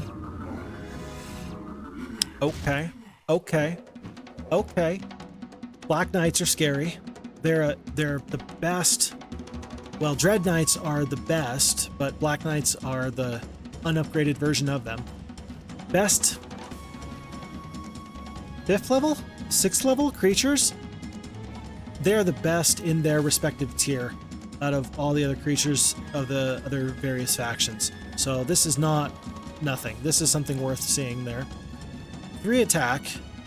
She is primarily a spellcaster though, so I'm guessing that she has an artifact there. Right now she has no spell points. That's a little bit interesting to consider. With 35 damage on my lightning bolt, I can kill 1 lich. I will do so. And then from here, is there any point in running? We're going to take damage here, here, and then here. We might as well just run. Oops, I keep trying to click here so I can hit retreat. I forget, there's this newer interface than I'm used to. We are going to retreat at this time. We're going to apply this result. But we know that she is not that tough. She is not that tough. So I think that we're going to, rather than go this direction, we're going to go up. From the west into the north. We must kill the basilisks. I don't want to lose any of my Pegasi. Wait. Wait. Everybody just calm down. Just calm down. It's going to be okay. Ooh. That's not good. In fact, you might say that that's bad. I'm going to use a lightning bolt here. Should I? Let's use an ice bolt for 70 points of damage. I'm gonna wait with my elves. I don't want to take the retaliation. And then we're gonna have our no retaliation troops attack here, attack in here, and here, and one more time. Very sad to see that they got the good morale. It's gonna cost us 7 centaurs. That was ultimately worse than it otherwise could have been. Basic luck, these Rampart heroes, the sorceresses and the druids, they do spec into luck a lot more than anybody else. So we're going to take the advanced wisdom and try and stay away from luck. I just think that there's better skills out there. And heroes too, if you give me the opportunity to take luck, I am taking it, darn it. But here, not so much. There's no losses, so we're going to take a quick look here in Strong Glen. Looks like there are no things to purchase at this time. We are going to get the additional gold though, go from 500 to 1,000, and we're probably going to do that very quickly over there as well. We're going to have Thorgrim make this nice big swap. He's actually going to take these elves, I think. We're going to combine here. I think I need to take the ogres and the cerebri away. By the way, you're going to hear me mispronounce the name of these creatures all the time. All the time. Golems versus golems. Cyclops versus cyclopes. Behemoth versus behemoth. I'm just gonna say it the way that I kind of grew up saying it. But Cerberi, that is, I think that's the correct pronunciation. So we're really gonna do our best to go with the most correct pronunciation possible. I've changed my mind. I think I do want the wood elves here. That might help me get creatures to join me actually. Vision spell. They're gonna flee. And the Magi. I don't know what the Magi are going to do. Thorgrim, I think, is going to kind of go into this area though. I don't need a resupply anytime soon with him. We're going to go up the way. Creatures in the mood for a fight. I think that they were going to try and fight us one way or the other no matter what we did. So we're going to split our Silver Pegasi into 2 stacks, kind of place them in this general area, and then fight and just take the losses knowing that it's going to give us a gold mine. These losses are absolutely acceptable. I will spend a couple of lightning bolts though. At least 1 lightning bolt right now to do damage though. That is going to help me out a tremendous amount. They do not have a melee penalty, A new thing I learned, by the way, just in case you're interested, I learned that the Forgetfulness spell will, well, two things. Number one, you only need advanced water magic for it to cast to all enemies, all enemy ranged creatures.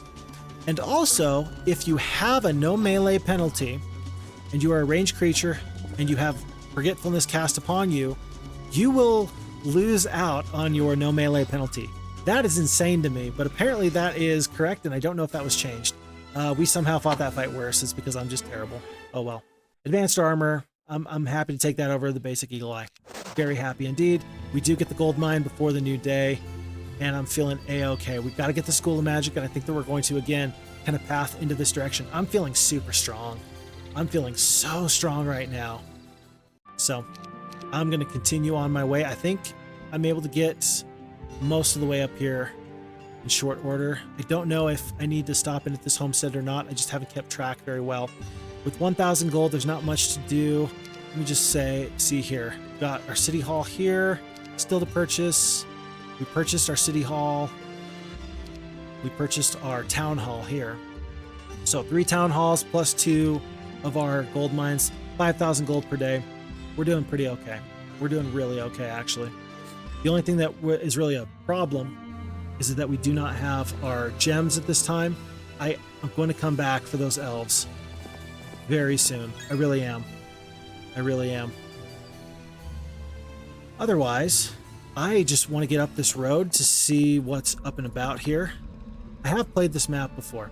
Ooh, equestrian gloves. You can see just the tip end of that, but it looks like I'm going to have to fight somebody to get it.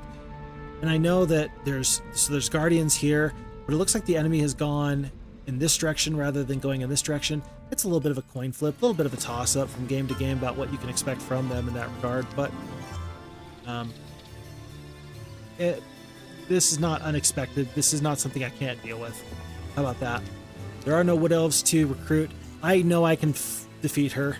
I probably should have not gotten the homestead. Even if there were elves there, I should have just continued on my way. I am guessing that she is going to go in this direction or this direction, see me, and then want to run because I don't think she can take me. I think I am too strong. I think I'm too powerful. I'm just too je ne sais quoi. I'm far too je ne sais quoi. Which, I mean, what's that mean? I don't know.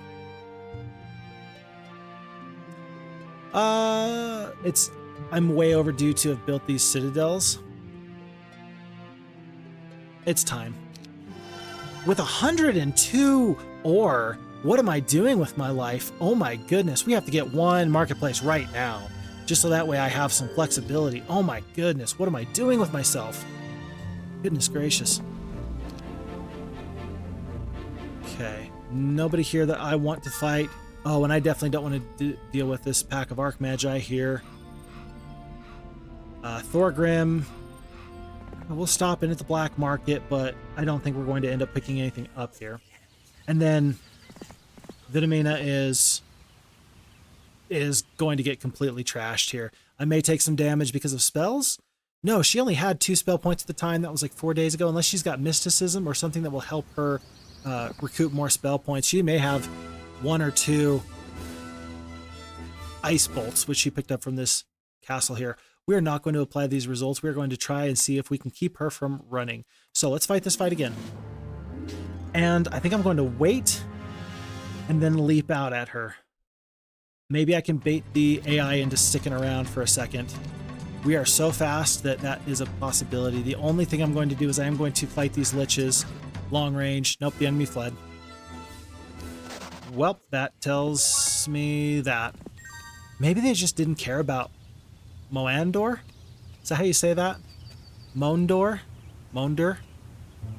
Even though he had some excellent artifacts? I couldn't possibly fathom a guess. Could not fathom a guess. +1 crystal per day from the resource silo. Useful, but not critical. I think that the citadel, even in this one town that has only the centaurs and the elves, is going to be useful. Although it is time to start getting dendroids and things in my other castles. And then another marketplace. Let's get the homestead, actually. More elves. More elves could never be bad. There's Aislinn again. Let's just see if there's anything in the black market. Hellstorm Helmet, not very useful when I already have a +4 to my knowledge from another artifact. The Unicorn, the bowstring of the Unicorn, that's intriguing but not critical. Scales of the Greater Basilisk, +3 to our spell power. That could potentially be useful. Yeah, sure, I need more ore. When I have 121, I just need 1 more per day. I could trade 100 ore right now for that artifact. What do we think about that? And the reason why the bowstring was interesting was here.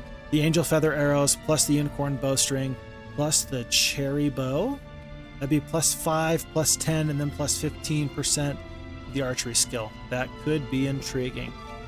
I'm going to not worry about it at this moment, though. It's day 7. I don't want the enemy to keep Fortune Keep. I also really want to see what's in the Subterranean Gate.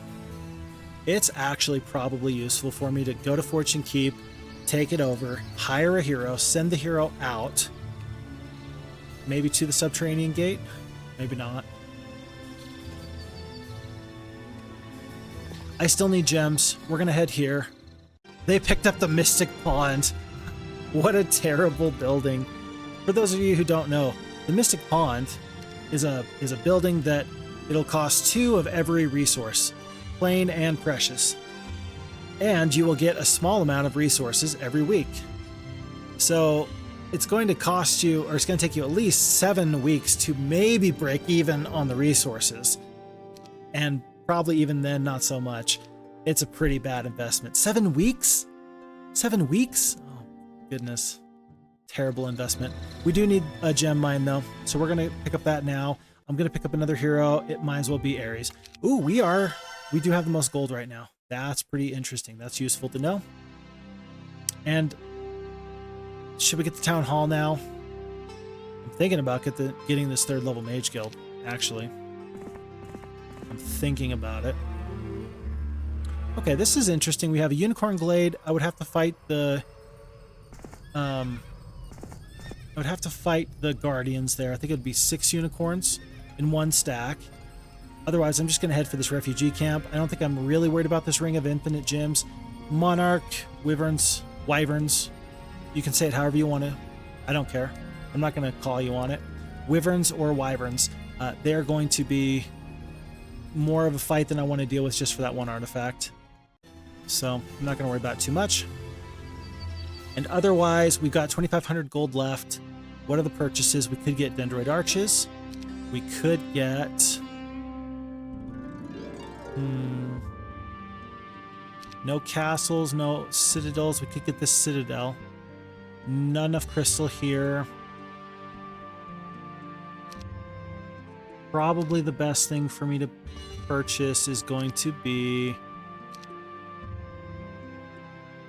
Probably it's time to get more dendroids, I'm thinking.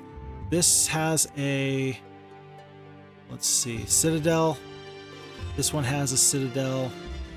Does it matter where I purchase the creatures? Oh, it does, because I've already got dendroids there. Okay, we're gonna get the dendroid arches in Green Falls. That should be this. Green Falls kind of became my second town, and then I really focused all my buildings in Rainhaven. So that way, if I was running low on resources, I could always work on building one specific castle up, because it can sometimes be difficult to get multiple castles up and going. That was my thought process. It's week 4. I believe that on the new month that the black market will change. Every single month, the black... Let me think. No, the black market is a one-time. The black market is a one-time. These are the artifacts that are randomly spawned into the black market, and this will never change. And once these items are purchased and gone, they are gone, and then the black market is useless on the map. Artifact merchants that can be found in 2 different faction towns, the Tower and the Conflux. Does it appear in a 3rd? That will replenish on the 3rd, or on the new month. Yeah, that's how that works. Interesting little things, just little things to consider. Swordsmen want to run. I am going to fight them. Ooh, actually a little little bit of a rough fight here. We're gonna wait. We've got the good morale now instead of the bad morale, so it shouldn't be too big of an issue to stay back. I don't have any single stacks of creatures though, and so fighting these creatures, taking damage from them, it's not going to be my favorite thing in the world. Although if I take the damage here with these 29 centaurs, everybody else can pile on right after, so I'm going to have to take some hits at some point. Might as well do it this way, and then on these other bigger stacks, I will try and save the troops. It looks like that was not possible because I didn't want to take the half damage. Let's have these go here, and then I think I can kill 4 or 5? 5 swordsmen here, that's correct. And then just work on this one stack that has nobody left over. One stack left, 30 hit points. I definitely think I'm going to take 30 hit points worth of damage from the centaurs, or from the swordsmen. Swordsmen have been doing 20 damage. Swordsmen were doing 53 damage. Yeah, I'm just going to wait on the silver Pegasi. And I'm even going to wait on the centaur captains. No, I'm going to let the centaur captains take the hit. And then the ranged troops should be able to finish them up. Yep, perfect. So 6 and 4. I think better than losing a Pegasi. And now finally we have a gem pond. I should have been reading these actually. My apologies. I said I would and then I just didn't. Refugee camp. These are always interesting because it will randomly give you a creature levels 1 through 7 from any of the recruitable factions. It will not give you things like snipers that you would otherwise find in the treetop. It won't give you things like azure dragons, fairy dragons, but it will give you any other basic recruitable creature. In this instance, it will give you 1 week's worth of creatures. In this case, it's the ogres this week. Next week, it'll be something else. Do I want to get ogres right now? I don't think so. But there's absolutely been times where I will run into a 7th level creature in this refugee camp, and all of a sudden, I am feeling terrific. I'm feeling good because nobody can stop me at that point. I think it's probably time. Is it time to get the city hall? Yeah, I'm gonna work on getting city halls and stuff like that, and then I can look to start getting the treasuries. The treasuries will give you an additional 10% interest to any gold you have at the start of the week, and this is cumulative, not multiplicative, but you can have, in my instance, up to 4 treasuries, 1, 2, 3, 4, and get 40% bonus gold at the start of any week. It's not too shabby. For that reason, Rampart is actually pretty interesting, I think, because you can consider them a very defensive type of faction, because you can really sit back, let your gold accrue, use your grand elves, and just turtle up. Other factions need to do much more than that. The likelihood that I'm going to have to deal with that, fairly low. This is interesting. They've got dragons. They've still got their Dread Knights, Black Knights. Gem is tough, but I think that we're starting to fall behind. I do think we're starting to fall behind. We're going to have to consider what we do to move forward very, very quickly. I am going to take a look above ground. Liches. There are liches, I think, from this subterranean gate, so I'm not going to go through here. I think that that will just be the end of our friend here.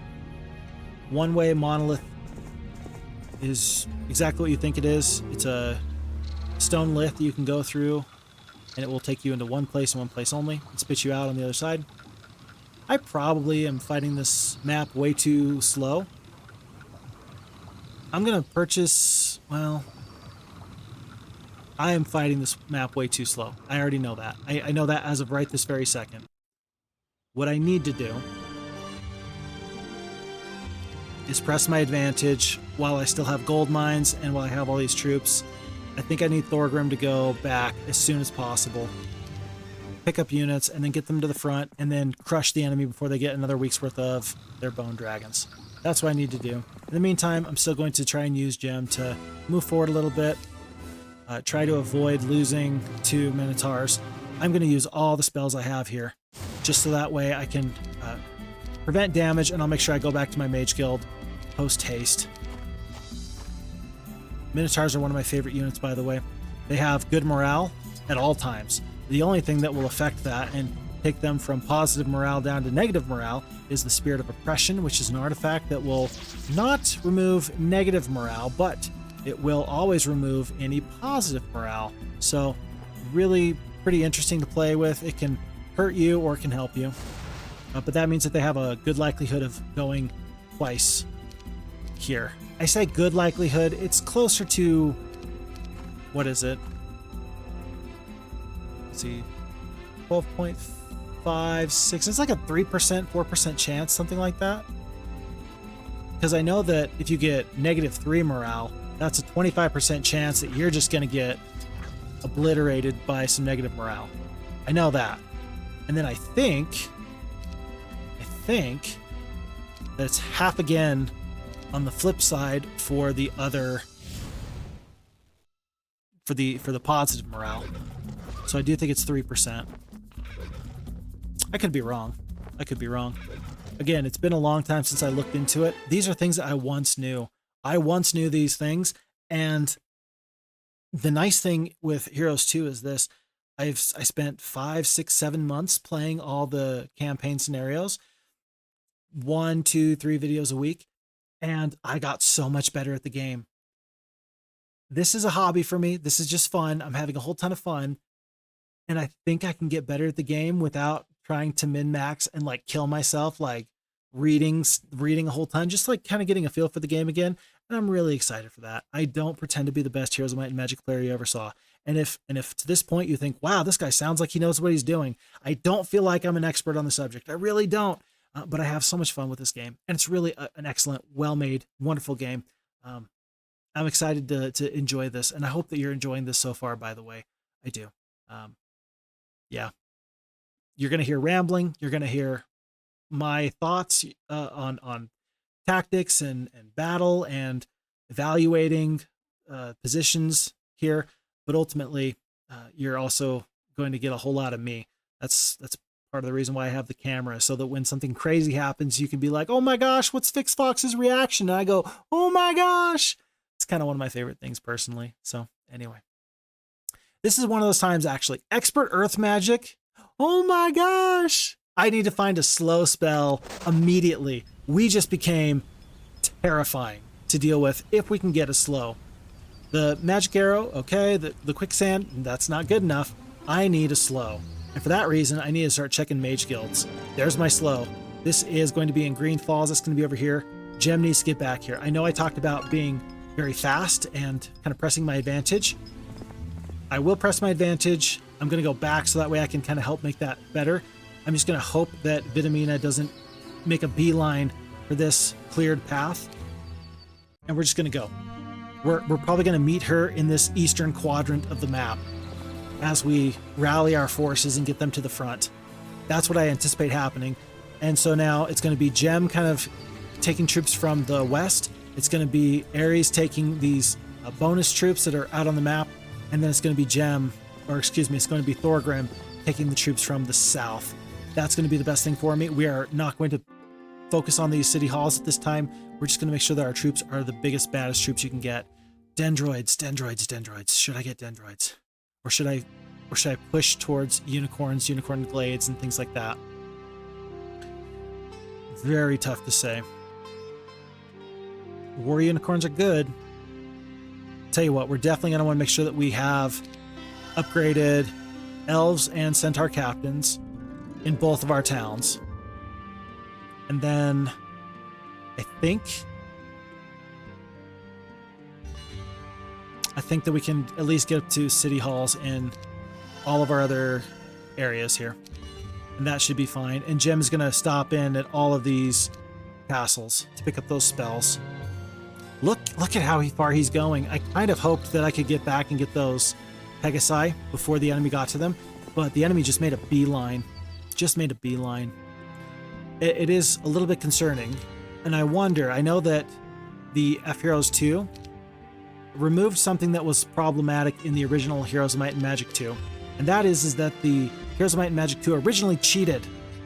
Fix Fox, what a terrible accusation. I mean it with all my heart. It cheated, and it's verifiable. I'm not just simply saying that because it sounds good or I am sad at something. No, no, no. This is a verifiable thing that did happen. The AI was omniscient. It could see all over the map, and it would go towards your strengths, or it would go away from your strengths and go right towards your weaknesses at all times. F Heroes 2 did a good job of removing that, and that makes the game fair. That makes the AI act in a way that is more rational, that you would understand.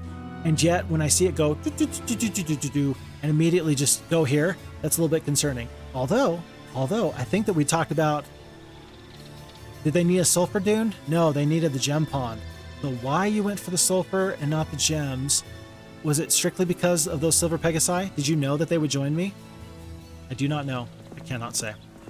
We're going to head this direction, and we are going to take this Dwarven Treasury. I will even get this Cover of Darkness just in case. Just in case I need a secondary hero to go and pick that up. But we are fast approaching this time where it's going to make a lot of sense to strike out on our own. Thorgrim is waiting. One more turn. Oh, a little scary there. And here, Mage Guild. There's no Mage Guild. Okay. I'm going to get the upgraded Enchanted Spring here, so that way I can get all Pegasi upgraded. Let's fight this fight. This is going to be a whole ton of dwarves. A throng, I think we said. This is going to be, you know, a lot to deal with, but it's also going to be a huge reward. Is this actually the army I want to have fight with this? I don't think so. I think I actually need to bring more troops. I do. Bring more. And the centaurs are going to be probably the most valuable. And then the elves, and then the Pegasi. Unicorns, not so much. Whoa. I'm used to hitting the down arrow, and that just moving troops from the garrison into my awaiting hero. That is not the way that that works here in Heroes of Might and Magic 3. That is a carryover from Heroes 2 for me. Let's put all of our troops over here. Is it worth it to bring ogres for the negative morale? I don't think so. I think that I'm better off to just split my centaurs, number one. And then number two, I need to remember, I think it goes in the creature banks, not the creature banks, in the banks, you're going to have all your troops in the middle and you're going to be surrounded by enemies. I think it goes 1 and 2 position creatures on the top, 3, 4, and 5 in the middle, and then 6 and 7 on the bottom. And so the safest spot is actually here in the middle, I think. I think that that's the best. And so that's where the elves are going to be the safest. With these forces, we can absolutely win with Gem. Let's do that now. 100 dwarves, no battle dwarves. That's even better. Are these losses acceptable? Yes, they are. In the interest of time, we are going to carry on Expert Wisdom. That feels pretty good. +1 spell power. 5,000 gold, 5 crystal. I actually thought that that would be more. I really did. I really thought that would be more. We don't need to stop in Rainhaven personally, except to upgrade these Pegasi. Oh, and the centaurs. We're going to upgrade all these troops. So Gem is going to continue on. Medusa, yeah, we're going to fight them. We're going to take some losses. Acceptable as we get this crystal, and we're going to head on our way. Eri is going to try and drop some creatures off.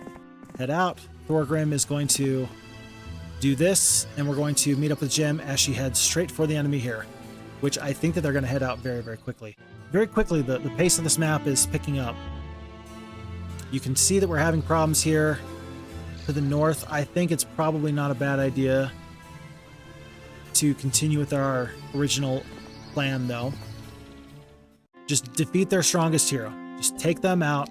Everything else can work out fine in the long run. Let's get the upgraded unicorns. It's day 7. Let's get the castle. Day 7. The castle will do something nifty for you. In Heroes 2, the well will increase the creature growth in any town by 2. In Heroes 3, you see that we have the castle, and the citadel will increase the base growth of your creatures. You have your base growth, and then you have that modified by the external dwellings, as we already talked about. And then the citadel will increase that growth as well, as will the castle. So Our growth is up because we have a castle here. And because it's day 7, we're probably just going to end up waiting one more day. Let's have Gem get out as far as she can. And we're going to do something that's fairly common in Heroes of Might and Magic 2. And that is that we are going to make a hero chain. We're going to have a hero chain along this road. Our troops are going to get over to Gem in not too much longer. We have 100 spell points. These creatures are going to run. We're going to let them run. Or we're not going to deal with them at this time. And otherwise, we're just going to pick all this up and go on to the next day. Any other final purchases? No other castles. We could get this Enchanted Spring. Yeah, let's get the Enchanted Spring here. And then Strong Glen, we're going to get the Centaur Stables now, just so we can resupply on our way through. Okay, and then let's go from month 1, week 4, day 7 into... Wait for it. Wait for it. Wait for it. Wait for it. Very patient. Still patient. I rode through a small hamlet yesterday and had a horrible sensation of deja vu. A necromancer had gone through the hamlet on a harvesting rampage. That's when they kill a whole village and then raise all the bodies as skeletons or zombies. The only bodies they can't use are the small children because their bodies are too small. People aren't the only casualties, of course. With their masters dead, all the penned animals would eventually die of starvation or thirst. I buried the children and freed the animals, which were still alive. The real horror is that the dead children are the lucky ones. They have gone on to the afterlife. The tormented souls of the adults are tied to their undead bodies, unable to rest until the body is destroyed. Where was these people's lord to defend them? These lands are supposed to be Erathian, and I have seen no sign of an organized force to oppose the necromancers. Don't they know the necromancers won't stop harvesting until every single person is dead?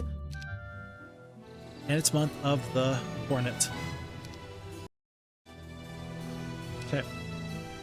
Continuing on. Let's make sure that Gem is ready to go with these reinforcements here.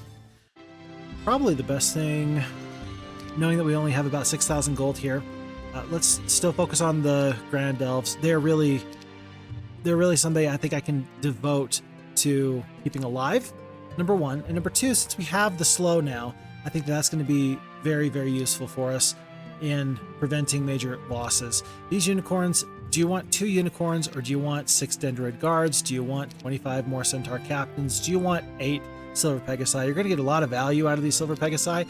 I think I'm actually going to go, maybe to some people's surprise, for these Dendroid guards. Being able to bind enemies in place, that has a lot of value. There's a lot of utility in being able to do that. And so I think that that's actually going to be that final purchase there. So let's send over all these troops. That'll work just fine. And send over all these troops here. And we have just completed this hero chain minus these Cerebri and the ogres. Yeah, and now I do want to just check. Oh, I'll cast visions one more time. You gonna join me? Nope, they're still not going to join me. Okay, and so I'm guessing that their mood is just not correct. It's not going to, there's nothing I can really do at that point, I think. I think that we're just going to have to accept that they don't like me, and I'm sad. I think that 3 single stacks of Centaur Captains is probably the best thing for me. No, there's a lot of Silver Pegasi here. I think that we actually split this. We keep the Dendroids very, very close to the Grand Elves. We keep our Centaur Captains here close to these Grand Elves. I think that this is how we kind of continue forward. And we know that our enemy is here in Dark Eternal. I think that's quite possible that we're going to see some aggression from Volkiel. I think that we can actually just use Aerie to put a stop to anything stupid over there. Do we need to stop in here? Level 1 Mage Guild, Shield. Shield is an earth magic spell, as is Stone Skin. I think it's pretty important that we go out of our way to pick up these spells here. I wasn't necessarily planning on it, but it's too good to pass up. And one of the most important things we can do is just be flexible. Just be flexible. 4 and 25, we're getting this information because, again, we have the Visions spell on. And I think that means, yeah, I think that we have an increased range because we now have the Expert Earth Magic.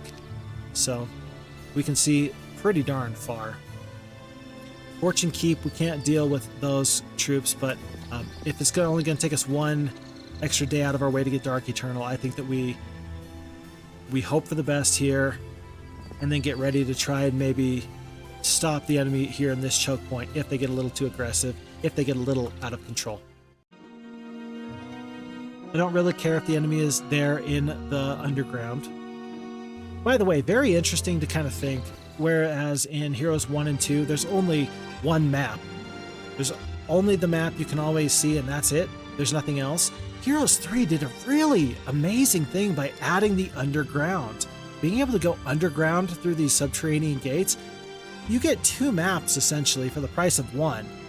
And that's so cool. That's so nifty. When we talk about the additions from Heroes 1 to 2 and 2 to 3, and 3 to 4, it's so cool to see some of those iterations, some of those extra things, and they really add a tremendous extra dimension. Truly, in every sense of the word, when we talk about an extra dimension. So we know that this is Vidomina. That horde of skeletons is not scary, and these few of all these 6th and 7th level creatures are just not scary. So we're going to fight, we're going to win, and you're not going to tell me I'm not going to. Absolutely. Glorious victory. The enemy is not going to run. I know in Heroes 2 that if you're in a castle, that the enemy can surrender their way out, or excuse me, in the F Heroes 2 version, the enemy can surrender their way out. I don't think that if this is just a town that that's going to be a problem. So I'm not sure why the enemy is not going to run here. This may be a mistake to not simply accept these results, but we're going to fight this fight because it feels a little bit bad to just say, oh, well, we're better than you, and not fight this fight. We're kind of here to see this fight a little bit, I think. Reduces the speed of all enemy units. Expert Slow is so freaking good. And I'm immediately going to cast that before anything else. Shield, as an expert spell, all my troops will take reduced hand-to-hand combat damage. And Stone Skin is just going to increase your defense, so that's going to help with both melee attacks and with ranged attacks. The Expert Quicksand, I've never really seen Expert Quicksand to be tremendous. It's just, it's one of those things where if you have Quicksand, you could cast it, but you're probably going to be better off just casting some other spells. And so it's useful, but it's got its limits. In this instance, I think that the mass slow is truly, easily, no question, the very best thing we can do here. I don't want these liches to do their cloud attack and kill multiple creatures here, so I'm just going to kind of move into this preparatory step where I'm going to be able to threaten the enemy with a ton of damage. Remember to hit my wait button, and then I'm going to see what they do. I'm almost certain that we're going to see a dispel of some kind, but where? That is truly the question. I'm going to wait on my elves, and there we have it. The dispel or the haste counteracts the slow spell. It basically just removes it, so that's not a problem. That's not too bad to see there. How many of my centaurs did you kill? 8 centaur captains go down. Oh my. Meanwhile, I retaliate for 1 bone dragon. Basically 2, since I only have 7 hit points left. I don't know how much this first aid tent is going to heal, but it's not going to be that much. Yeah, 3 hit points. Pretty pitiful, my guy. Pretty pitiful. I think that we are best to just kill these liches. Maybe that was a waste. I don't know. And then I'm not going to be able to kill this one whole bone dragon here. I'm going to get my centaur single stacks out and about. Yeah, that's going to cost us a little bit, but not that much. Should I? Let's see. I've still got 6 speed. That's going to make me faster than a lot of these other creatures. Actually, all these other creatures, my word. Every single one of these creatures I'm going to be faster than. Probably not a bad idea to wait on a damaging spell, just so that way maybe I can clean up the battlefield. Either that or I do the expert shield right now. Let's do the expert shield. We're so good right now. Let's just be extra good and just prevent major problems. Let's try and kill their scariest creature. Good luck. Ouch. Ouch. That is not a small thing. We're going to attack the whites. hold on. Skeletons are going to only move that far. We're going to attack the vampire, so that way we can for sure avoid damage when our centaur captains go. And then otherwise, let's try and kill... Oh, let's just kill all those skeletons. I have a problem. I talk myself into things, and then I talk myself out of things. And what I hope you're not seeing is that you're not saying, oh, he's lying to me. No, just as I discuss things out loud, sometimes I come to different conclusions, and I'll weigh options as I'm talking, as I'm thinking. In this instance, we did end up losing more troops. I've noticed that I have something of a bend but don't break attitude when it comes to battles. The AI at times will be much more precise than I will be. I will say to myself, well, it's okay to lose a couple of these troops because it's going to prevent me from losing any of these troops, and I will take the for sure thing, bend but don't break, as opposed to being precise like the AI will do, and the AI can say, I'm not going to lose anything. Don't even talk to me about losing anything. I don't need to lose anything, so I won't. That's maybe the human nature in me, which is a bit of a problem. Something that I'm trying to overcome, and yet the AI can do some calculations that are much more, again, precise than I can, because it's got all the numbers right in front of it. It knows the damage, and it knows how many creatures it might kill. It knows the damage ranges, and I'm just doing an educated guess as we're going through these. Equestrian gloves and badge of courage. Excellent, excellent. We'll also take, oh, wow.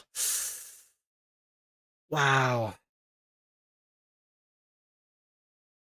Basic archery is so good. Why is my sorceress hero getting armorer and then archery? You know what, though? Knowing that we're going to have mass slow from here on out, making the most out of my ranged troops, my grand elves, could be super nice. I think I'm going to spec into archery. Again, are there better secondary skills out there? Absolutely. But yet, this is going to be the one I take. Animate dead. So that's important to know that if they hire Vidomina back again, she's going to have that. Death Ripple. I'm going to cast Death Ripple really well. They're not going to so much, but so be it. To thine own self be true. Thank you, Shakespeare. Ryland, not going to hire him at any time. You know what? I've got enough gold. Let's actually hire him now. For this reason. I'm just going to send him out with these troops. Rather than try and do something special to make him go fast, I'm going to send him up as far up this road as he possibly can go, so we can see where the enemy is. I said I would send him up as far as I could go, and now I'm just trying to stay just barely out of the way of Nagash. Via road, I might already be too close. We will see, though. And then otherwise, we're going to just kind of head into this general area. Other troops to purchase here for a resupply? No, not at this time. Now it's time to look at getting the city hall one more time. I had said I was going to do that before, and now we're really going to do it. Let's get Silver Pegasi and then be on our way, because there's many more troops up here. Oops. Than over there. 14 centaurs, and then another 14 in just 1 second. My mistake. I'm going to accept these results. I'm going to find out what he has in just 1 second. Oh, I will not. Because Gem has somewhere to be. She's got somewhere to go. I thought that she would immediately attack him here, which I could. He's now their best hero. But I want to make sure Volkiel doesn't get behind me. I can't allow that, quite frankly. 3 centaurs, that is totally acceptable. Maybe the best thing about Heroes of Might and Magic 3 with the auto combat is that you don't have to fight every battle, and it gets so tiresome. It's really probably the biggest reason that you just can't play Heroes of Might and Magic again and again and again and again, is that eventually you just get tired. It's mentally draining, much like, I don't know, RTS games have APM, those actions per second, and some troops and some tactics require more brain power to work to pull off. Heroes of Might and Magic 3, I think that you will find that you're going to run into something similar at times, where a strategy is just so labor intensive, so taxing, that you have to find a way to simplify it. And having the auto combat is actually an excellent way to simplify some of that. It really is. I was with a small patrol traveling in the forest in the hour before dusk becomes true night. Bats swooped in the evening air, chasing insects. Suddenly, they flew with more purpose, surrounding us and transformed into vampire lords. Sprites screamed, elves shouted. Skeletal hands reached from the earth and pulled down my horse. On my knees, I pulled lightning down from the sky to blast the wights, swarming my dwarves. The unicorns charged, impaling vampire lords with their horns. Just feet away, a skeleton slew one of my druids. The sky exploded into light as my phoenix swooped with fire running down their wings to char the remaining vampires and skeletons. The necromancer cast a final spell and turned to flee. I rolled from my cot, shaking with anguish and rage. This time, the necromancer would pay for the dead. Bursting from my tent, I raised my hand to pull down lightning to stop the necromancer from escaping, only to stumble with confusion at finding a sleeping camp. "My lady?" asked a sentry, concerned. "I had a dream," I said. "Just a dream. A nightmare. I'm fine. Fine." Okay, I hereby diagnose you with PTSD. Yeah, that's a problem. Gem, you, yeah. I think that you've seen a little bit of too much combat. You really do need that first aid tent. And I will say this, that's not to be offensive to people that do have PTSD. I do have family members that have served in military, and PTSD and the horrors of war and combat is something that's not lost upon me. And so I do not say that flippantly, without at least some understanding of what I'm discussing. So no offense. If you ever hear me say something that's offensive, just know that number one, I don't care, because I'm not trying to be offensive. I don't mean to be offensive, and it will happen because I'm going to say something dumb and stupid, and that's just kind of who I am, and that's just kind of what you can expect.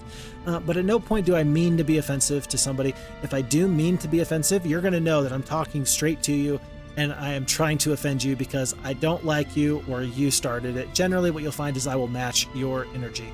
Otherwise, hey, I'm just here to have a good time. Aren't we all?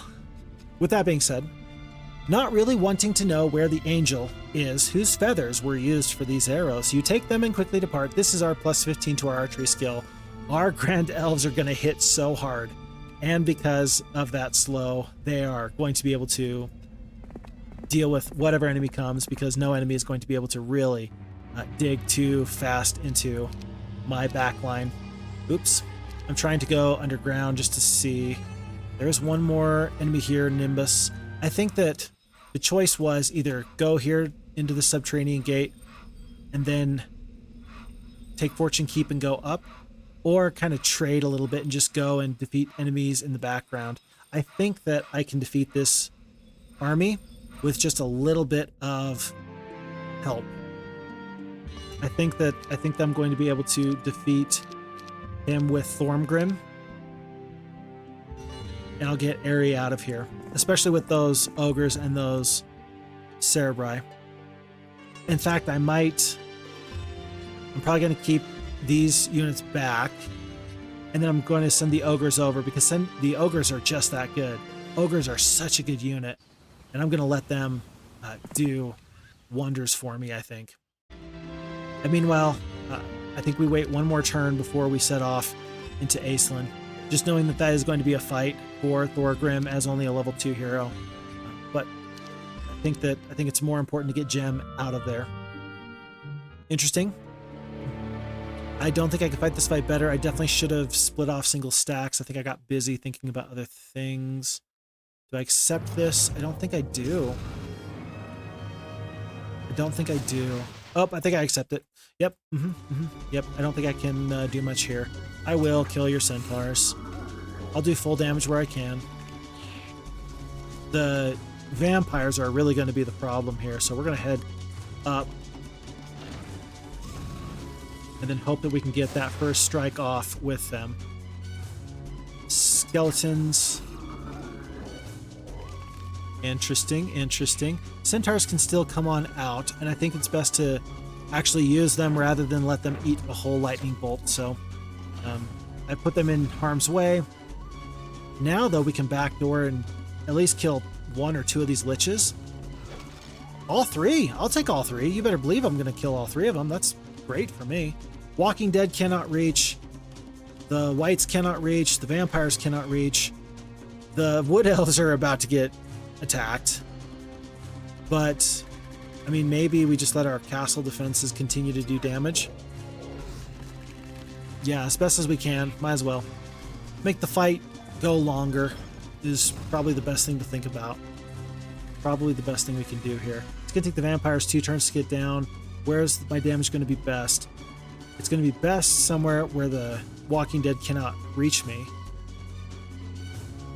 But there's no place I can attack and have that happen. So we're just going to go right here. Hoping that the Whites move down in this direction and maybe the Walking Dead are not going to be able to get all the way around. Oh, never mind. We killed the skeletons. Alrighty. Well, I think from here we're going to do something nifty. We're going to hit the letter Q. That's going to say, do you want to finish with quick combat? I'm going to hit enter for yes. And from there, the battle is won. I do like those losses and those defeats much better than the original one. Killing the 3 liches, that can prove useful. And this way the enemy does not get these 23 elves and the 46 centaurs. Sometimes that's really the best thing to do, I think. I don't know what you're doing. I don't know why you're heading towards me. But I do believe that there's a castle along this road, not too far away. I'm not going to roll the dice on this witch's hut. Aha! Shadowkeep. Glorious combat. Can I do better? Perhaps. 16 elves feels like a lot. Oh, that's why we're going to lose so many elves. We're going to lose so many elves because of all this. What this means is that rather than cast a shield to slow or something like that, it's in our best interests, I believe, to do damage. Just do lightning bolts, try and kill whole stacks of creatures where we can. For example, here, this is going to be 6 times, call it 20. That's 120 hit points worth of skeletons, basically. That's 135 points of damage there. Let's kill 1 whole stack of those skeletons. Even though I'm going to probably take some damage on the Pegasi, I want to start getting retaliations off. Let's get into the castle, even though I know it's going to make us take some damage. Here, I'm going to attack these vampires. They're the one unit that does not have any retaliation. They're probably the toughest things for me to deal with. Maybe I can park myself really close to these Walking Dead, so that way they will choose to attack this Silver Pegasi rather than this one. Why? I'm just trying to split the damage a little bit. Maybe that'll save me some creatures in the long run. Let's kill Tough. We are doing half damage and then half damage again. Why? Because the penalty stacks. There's a penalty for shooting over the wall. That's 50%.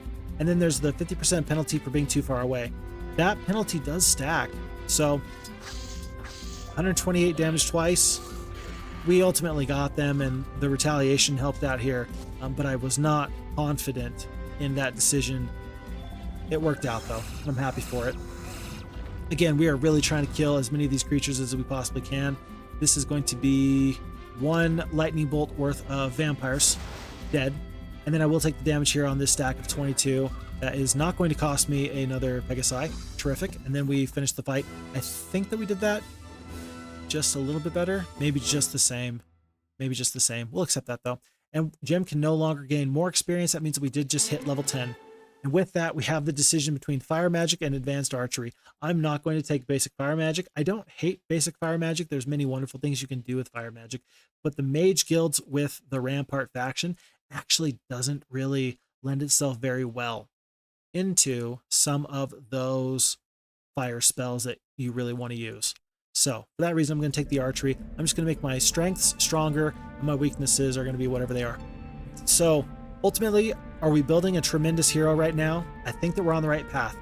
Armor and archery, they're good secondary skills, not S tier, but they're really good, and I think we're building a good, strong hero right now, even though this is not quite what I had planned, and that's okay. I'm going to purchase probably at least 2 heroes, actually. This Warrior's Tomb is an opportunity to get an artifact if the enemy has not taken it. I guarantee you, though, that they have. Aha! Aha, I see you. There's 1 bit of scouting done here. And then... oh... Ryland or this individual. I think that when you hire a hero, your third hero for the week or your second hero or whatever it is, that hero actually is going to have, for the first day, slower speed than usual. And what I mean is I think that the game will actually calculate as if they have the second level creature. In this case, it would be the dwarves, the 3-speed dwarves. We're going to test it out here to kind of see what I'm trying to say. I think that right now, Ryland, he has 2,000 out of 1,700 movement points. Why do you have 2,000 out of 1,700? Why do you have an additional 300 movement points? What? Somebody's going to have to explain that one to me. I think next turn it's going to be... So next turn it's going to be back down to 1,700. I don't know why he has an additional 300 movement points there. That was weird. It's the opposite of what I thought would happen. Once again, we are just discussing, we're planning. Okay, and so we've got one Necromancer Castle here. This one up here, I think, has got Bone Dragons, and so this must be a priority. And then this one, maybe it's going to be good, maybe it's going to be bad, but I don't think the Shadow Keep here, I don't think that it has. It does have the Bone Dragons, actually. Yeah, so this is an excellent pickup for us. We're going to get the Cover of Darkness immediately. Cover of Darkness is going to cover the area with a permanent shroud to all other players. That means that these undead troops are going to have a tough time figuring out where I'm at or what I'm doing in their own backyard. It's essentially this Cover of Darkness here. And so now we've got Cover of Darkness here and there. Let's see if that can distract the enemy and surprise them just a little bit. 860 gold left. We spent all of our gold on scouts. I don't feel too bad about it. Let's bring Gem down just for one more deal. We are not going to pick up any of our undead troops that we could have liberated there. And that's okay for me.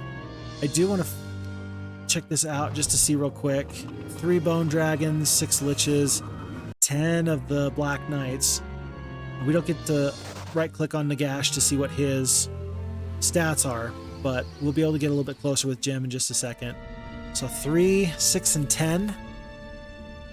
And maybe he's purchased some more. I doubt it, though. I bet that he purchased troops and then attacked and then his gun back.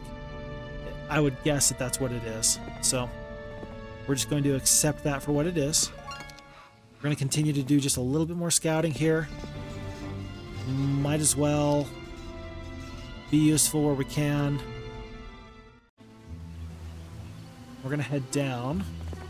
This map feels pretty much won at this point. Impossible difficulty. This is such a very rich map that you're able to still meet your marks anyway. And heck, we were able to pick up ogres and we were able to pick up the Cerebri, and that's helped us out a lot. Cerberus. I'll Google it after this. I'll do better in the future, folks. But we've been able to really turn this fight here. And even though we don't have our gold dragons or our green dragons, I think that we're just that tough. Let's make sure, though, as far as, let's see, 120 magic points goes, I think that it might be best to split our elves. I think, actually. Like this. I think I want 1 stack of the Silver Pegasus, and I think I want 2 stacks of the Centaurs. I think that this isn't the most correct, and I'm actually going to have the Dendroid Guards go here. I think this is the way I want this. Should I attack? If I can defeat you now, you're not going to get any more Bone Dragons. If I can defeat you now, then I've broken this scenario. I just win.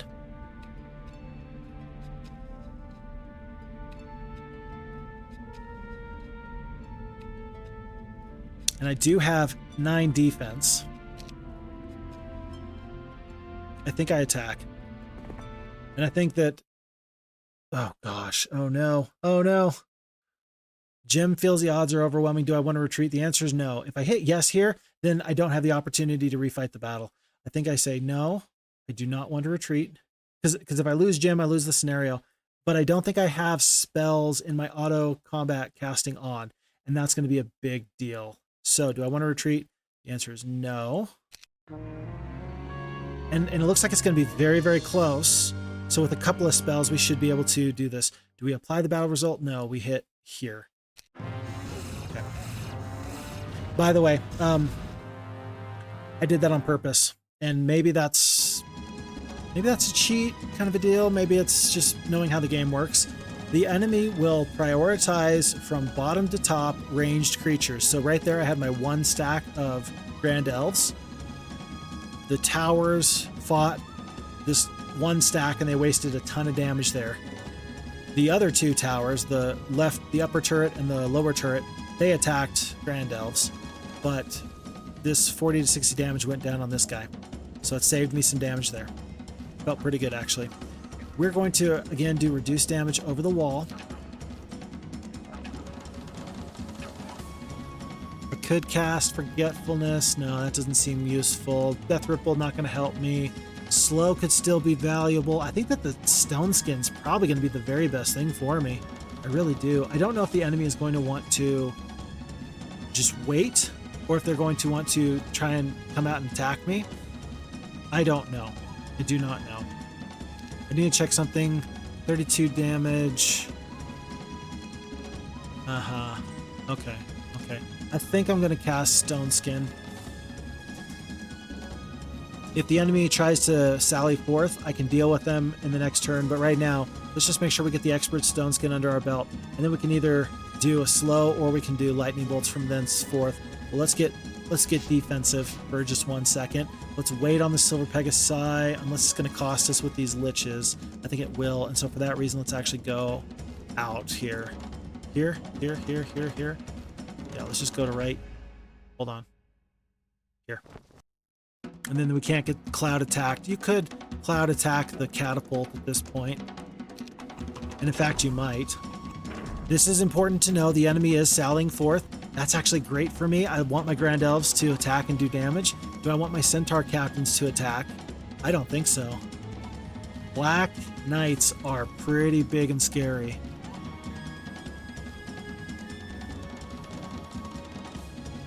And that's kind of why I brought the Dendroid Guards along, is because they are able to bind enemies in place. I would love for them to come up here and stop the Black Knights. I might end up casting the slow just so that the Dendroid Guards can stick on these Black Knights and just bind them in place. I do have 18 defense. You've got 18 attack skill, so there's no bonus damage. But I'm going to take, 10 times, call it 30, potentially 300 damage back. That's potentially a lot. It's potentially a lot. And how much damage am I really going to do to these Black Knights? Whereas I could just wait, hope that the Liches don't attack here. Even if they do, I think I'm just going to accept that. Liches with the 15 attack skill, I'll be fine. I'm just going to wait. They do. That costs me 2-3 Centaur Captains, and then I can potentially attack the Black Knights after all my Elves get the shots off. And more than deal with the Liches, I'll deal with the Liches next turn, assuming that they don't go into a completely defensive position. Because I really think the Black Knights are my biggest concern. I really do. And just so we're clear, next turn we can get them with the Dendroid Guardians. Let's heal for 7 hit points here. And the Bone Dragons opt... Oh, the Bone Dragons haven't gone yet. And so for that reason, I'm just going to defend here. I'm going to defend here. Interesting slow. And now I do think that I slow. I think I slow, and then I'll probably shield. Because the Lightning Bolt is really just to deal with these Liches I couldn't get to otherwise. But now that you are so slow, I don't think that that's a problem. Because the Whites and the Skeletons are not going to be able to turn around. These guys are all in no man's land. I think that by waiting and by casting those spells, we've been able to isolate these fights in the best way possible. I think I'm just going to lose these I'm going to lose these Elves to the Bone Dragons. But otherwise, we're just going to get out of town. Ooh, unfortunately, the Black Knights are going to go before the Dendroids. I'm still going to move the Centaur Captains out of the way, though. I'm almost expecting a haste from somewhere. For that reason, I think I actually am going to go into a defensive position around this top stack of Grand Elves. I think so. Black Knights, I'm going to assume that they are going to be spoken for. Let's try and kill some Bone Dragons. Ooh, we killed a lot of Bone Dragons. Let's kill some Black Knights now. My goodness. Goodness gracious. 2 slows. I'm fine with losing the elves. My defense is just so high. It's just so high. My goals have already been met because you're bound, but I'm going to do it again because I didn't take too much damage from you. I'm cursed. That's fine. Oh, the whites could reach me? Am I crazy? I might be crazy. Okay. And then 9, 17. There we go. Let's remove 37 points of damage from the dendroids. Interesting that the centaurs are now taking the damage here. Do I go into a shield or do I just do the 135 points of damage? I think shield is where it's at. Stoneskin, shield, and you're mass slowed. This expert earth magic is, as the French would say, incroyable. I'm so sorry if you're French and you just heard me say that. I am so sorry. I'm so sorry. That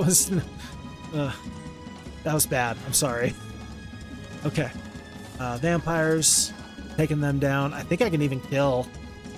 I might be able to kill this bone dragon. We're not going to risk it. We're just going to walk up and out of the way.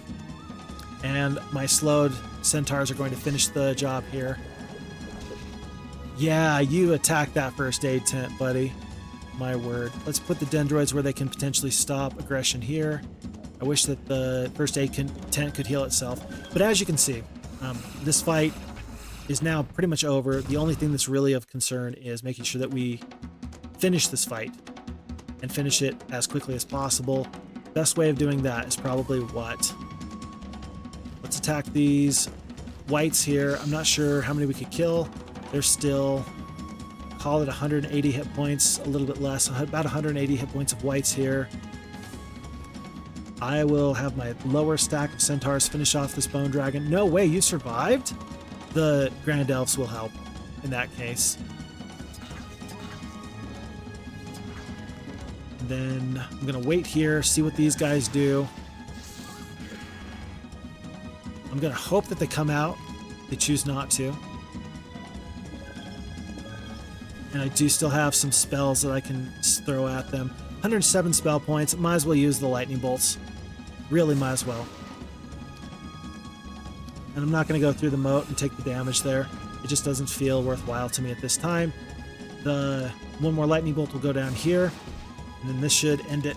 And we turn a loss into a resounding victory based off of our spells. So, in Heroes of Might and Magic, might is tremendous. Being able to do multiplicative damage on top of multiplicative damage makes might critically important. And while the numbers have changed from Heroes 2 to Heroes 3, Heroes 2, it's 10% damage for every point of attack over defense. In Heroes of Might and Magic 3, it's 5% extra bonus damage for every point of attack over defense. And then half again for defense over attack, and half again that in Heroes 3 versus 2. Magic is still broken.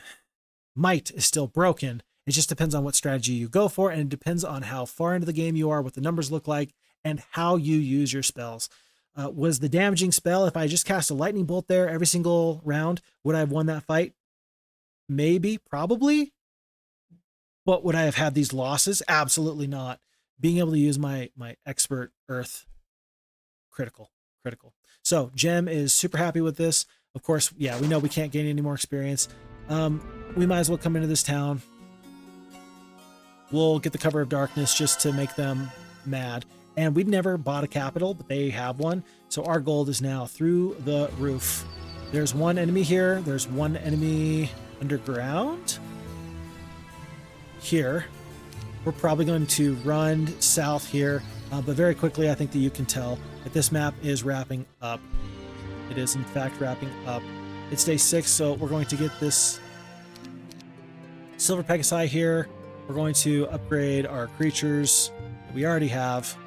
And I think that we're actually going to get out onto the map. Now, tomorrow we're going to get so much gold. We're going to wait one more turn. I don't mind losing that.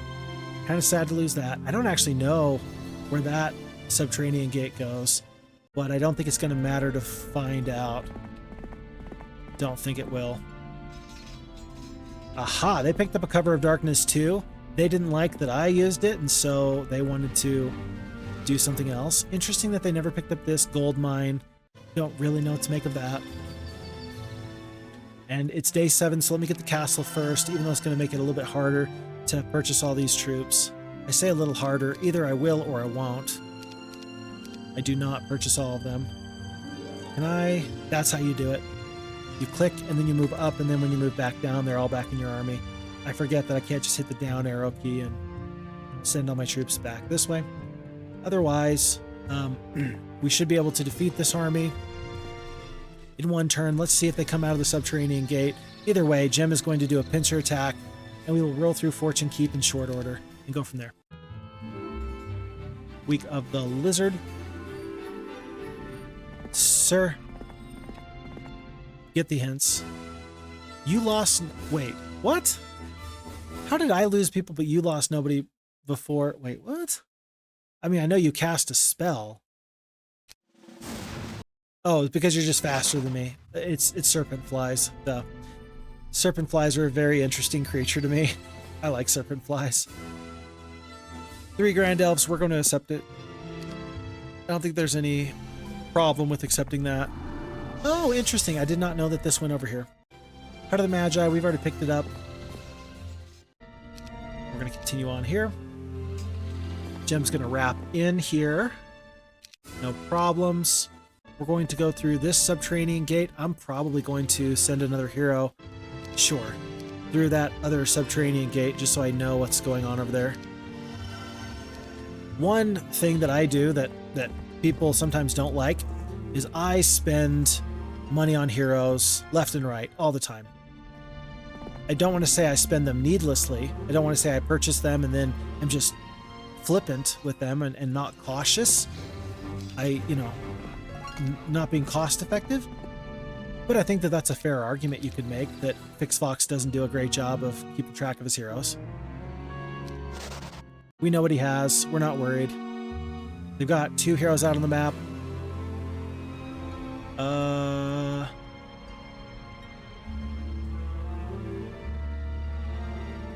I'm going to chase him down. Rather than go through the subterranean gate to get to Fortune Keep, I'm going to see if I can press him out of the way a little bit.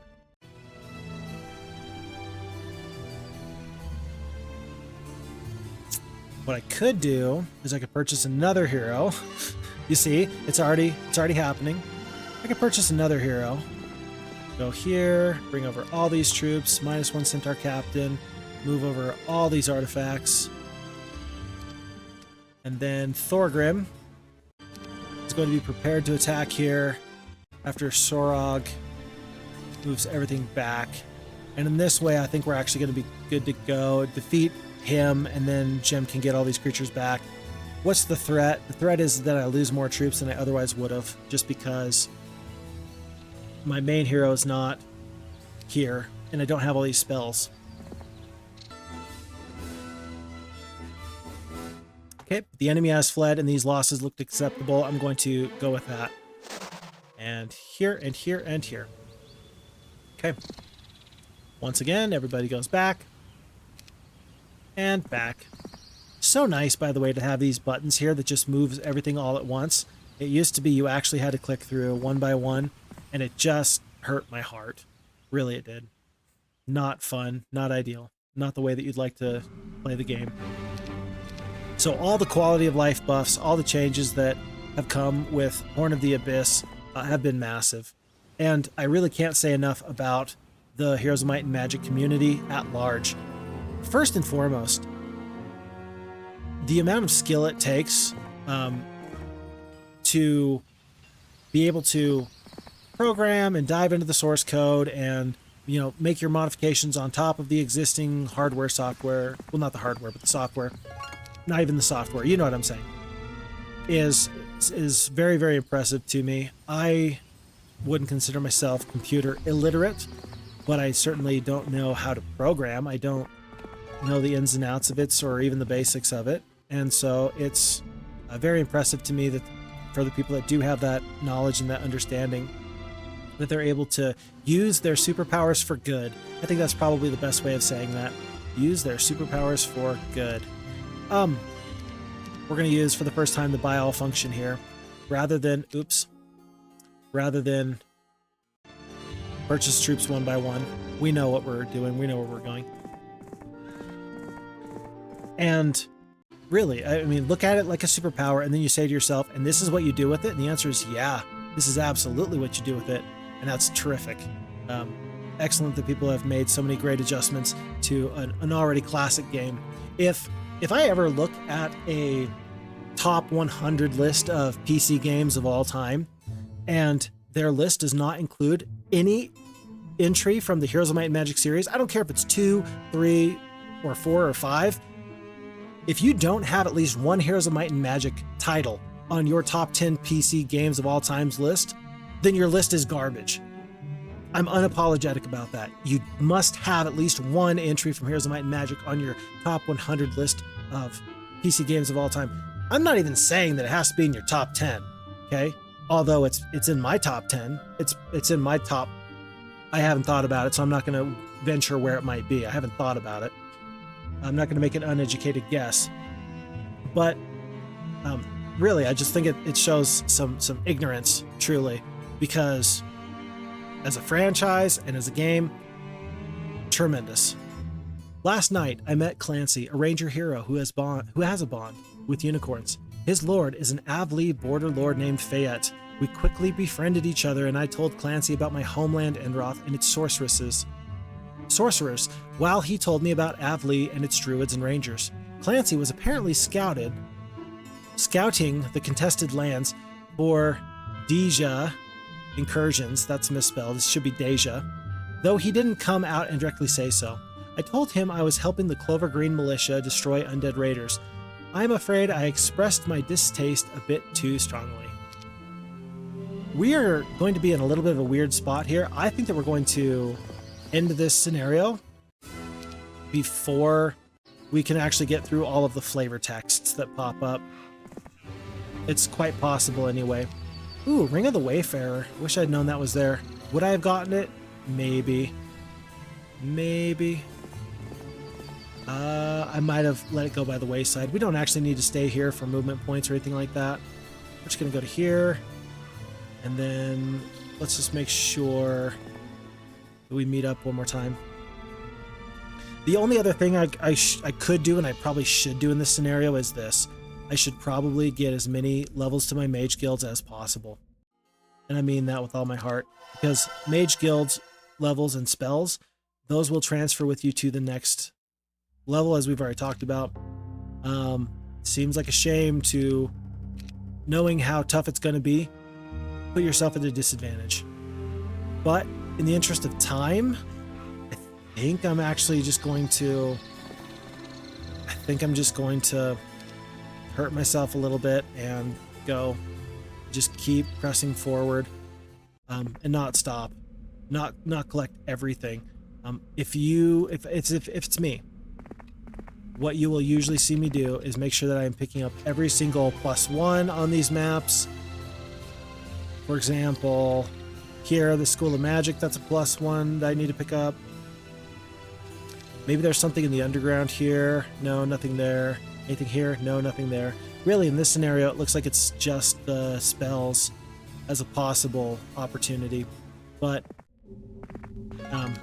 again, in the interest of time, aha! School of War, that's a good +1. We definitely want to have that one. Definitely want that one. Okay. This guy is just wasting my time. Because I have the equestrian gloves, I am much faster than him. That's the reason why I'm able to catch up so much. But slowing me down a lot. Our last enemy is up here. We've broken the enemy's spirit. Let's just see if there's any last important things to pick up. Nothing here. I'm going to purchase, again, one more level of Mage Guild, maybe 2 more before Jem gets back. And then put an end to this scenario.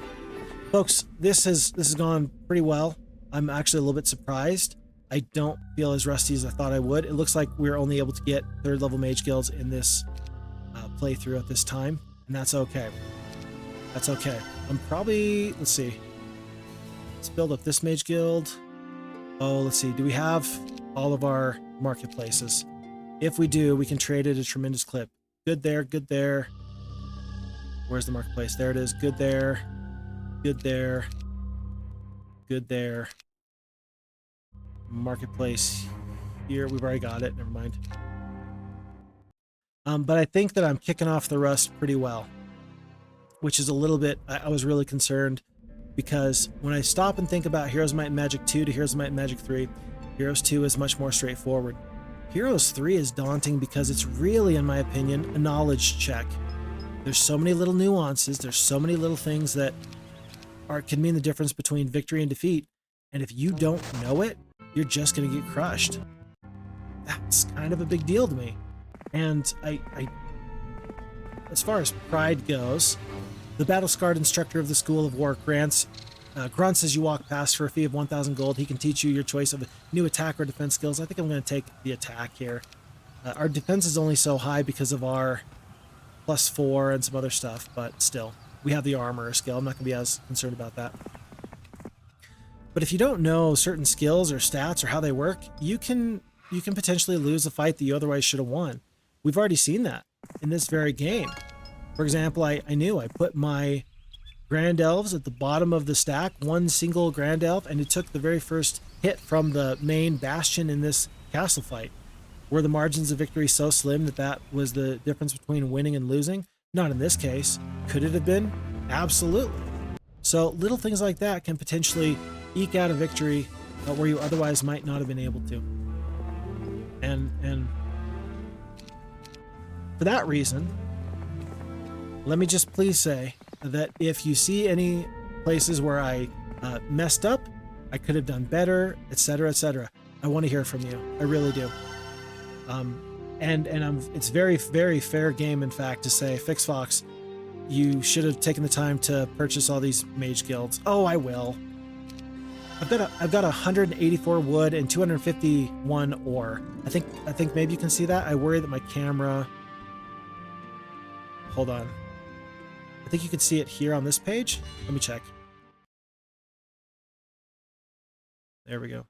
I'm probably going to have to do that from here on out, just so that way you can actually see what my resources are. But I got 194 wood. I got 261 ore. I'm doing just fine on resources. I can trade for a lot of resources. Everywhere that has a mage guild right now, I will go to. Everywhere that has a level 2 mage guild, I will get the level 3 mage guild. I will take the time with Jim to go out of my way, just so that way the next scenario is actually more doable. I do think that that's actually pretty important. I do. And it is doing this correctly, even though it's going to cost me some days. I'll do it. And with that in mind, by the way, that is one thing that I make no secret about, is that I don't necessarily struggle to get the quickest time possible. It's fun, but it is much more important to me to have the adventure and just to enjoy myself. And so if you're looking for the highest level of gameplay, I may not be your guide, but I still think that we can have a whole lot of fun regardless. I'm going to send one hero up there just to keep an eye on these enemy heroes as Gem goes by and picks up, picks up mage guilds. Just to make sure, I'm going to stop in everywhere here, and I think that this one already was upgraded. Force field's very important. I need to make sure I get that. Do I already have force field? If I've already got force field, I don't need to go up there. I do not have force field. I need to go up there. There's one example of a good change. 3rd level mage guild here. Can't get the 4th level. We're not going to worry about here. It's already good. I'm going to need gems here. Trade for about yay many. Destroy undead. That's going to be critically important. Holy crap, for the rest of these scenarios. Yeah, that's going to be important. I don't think I've got that spell yet. Yeah, and that could be important just to help prevent an enemy from running.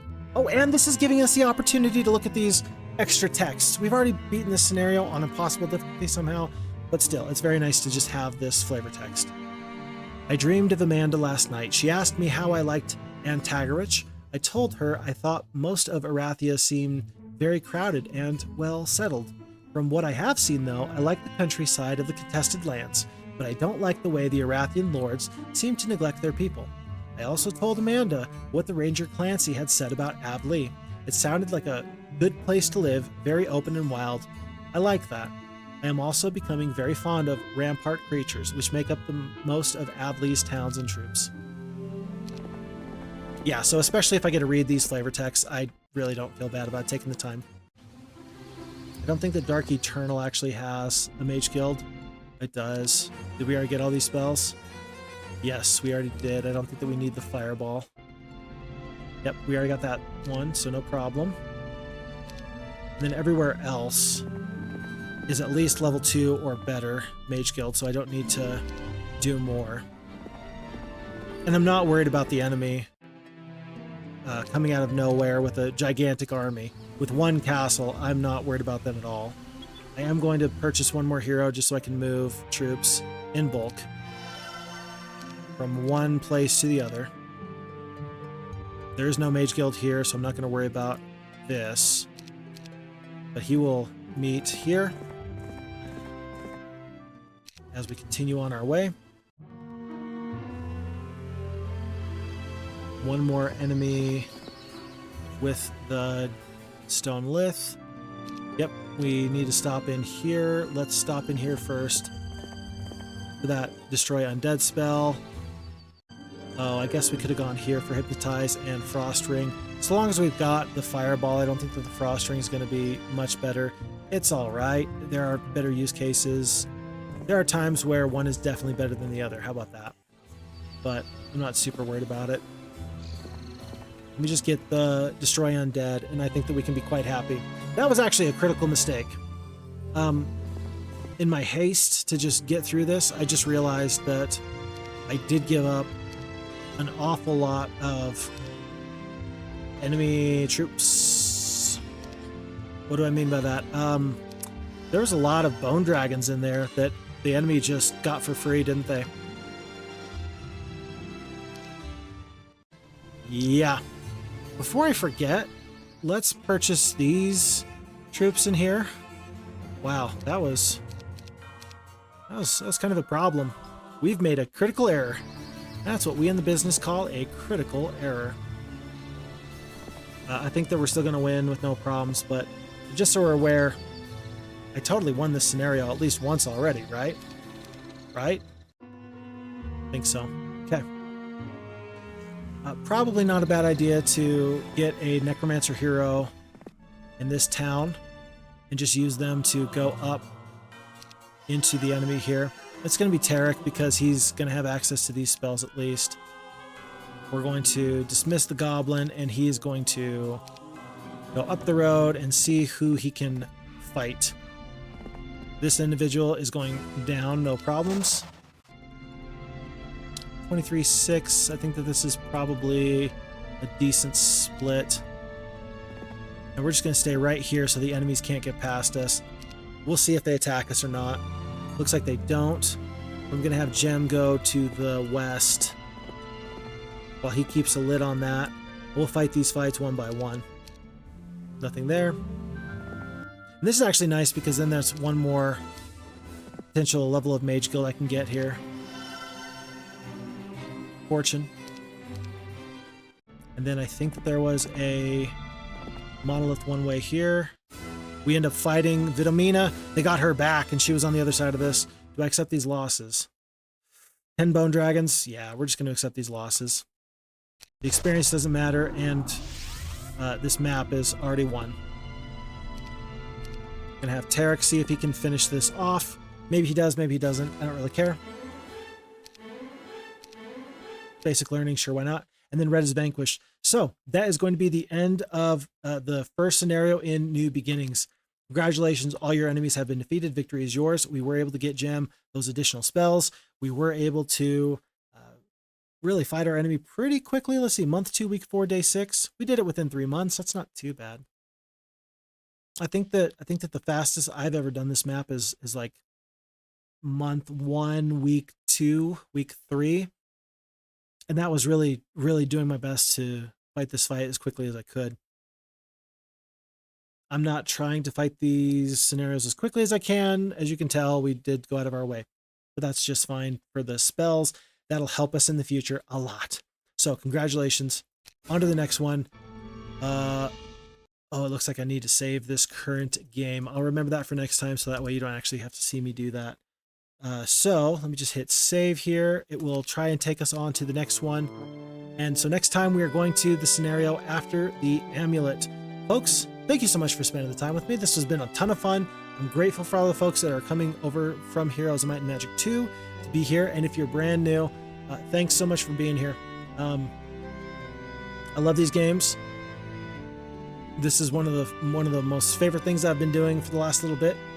Right up there with, spending time with my family, raising my kids, spending time with my smoking hot wife, etc., etc. So, in general, in conclusion, thank you. And I am looking forward to seeing you in the next one after the amulet. Until that time, look after you, look after your friends, look after your family, spend time where it matters most, and of course, take care of yourself, because if you don't take care of you, who will? Once again, my name is FixFox, and I am out.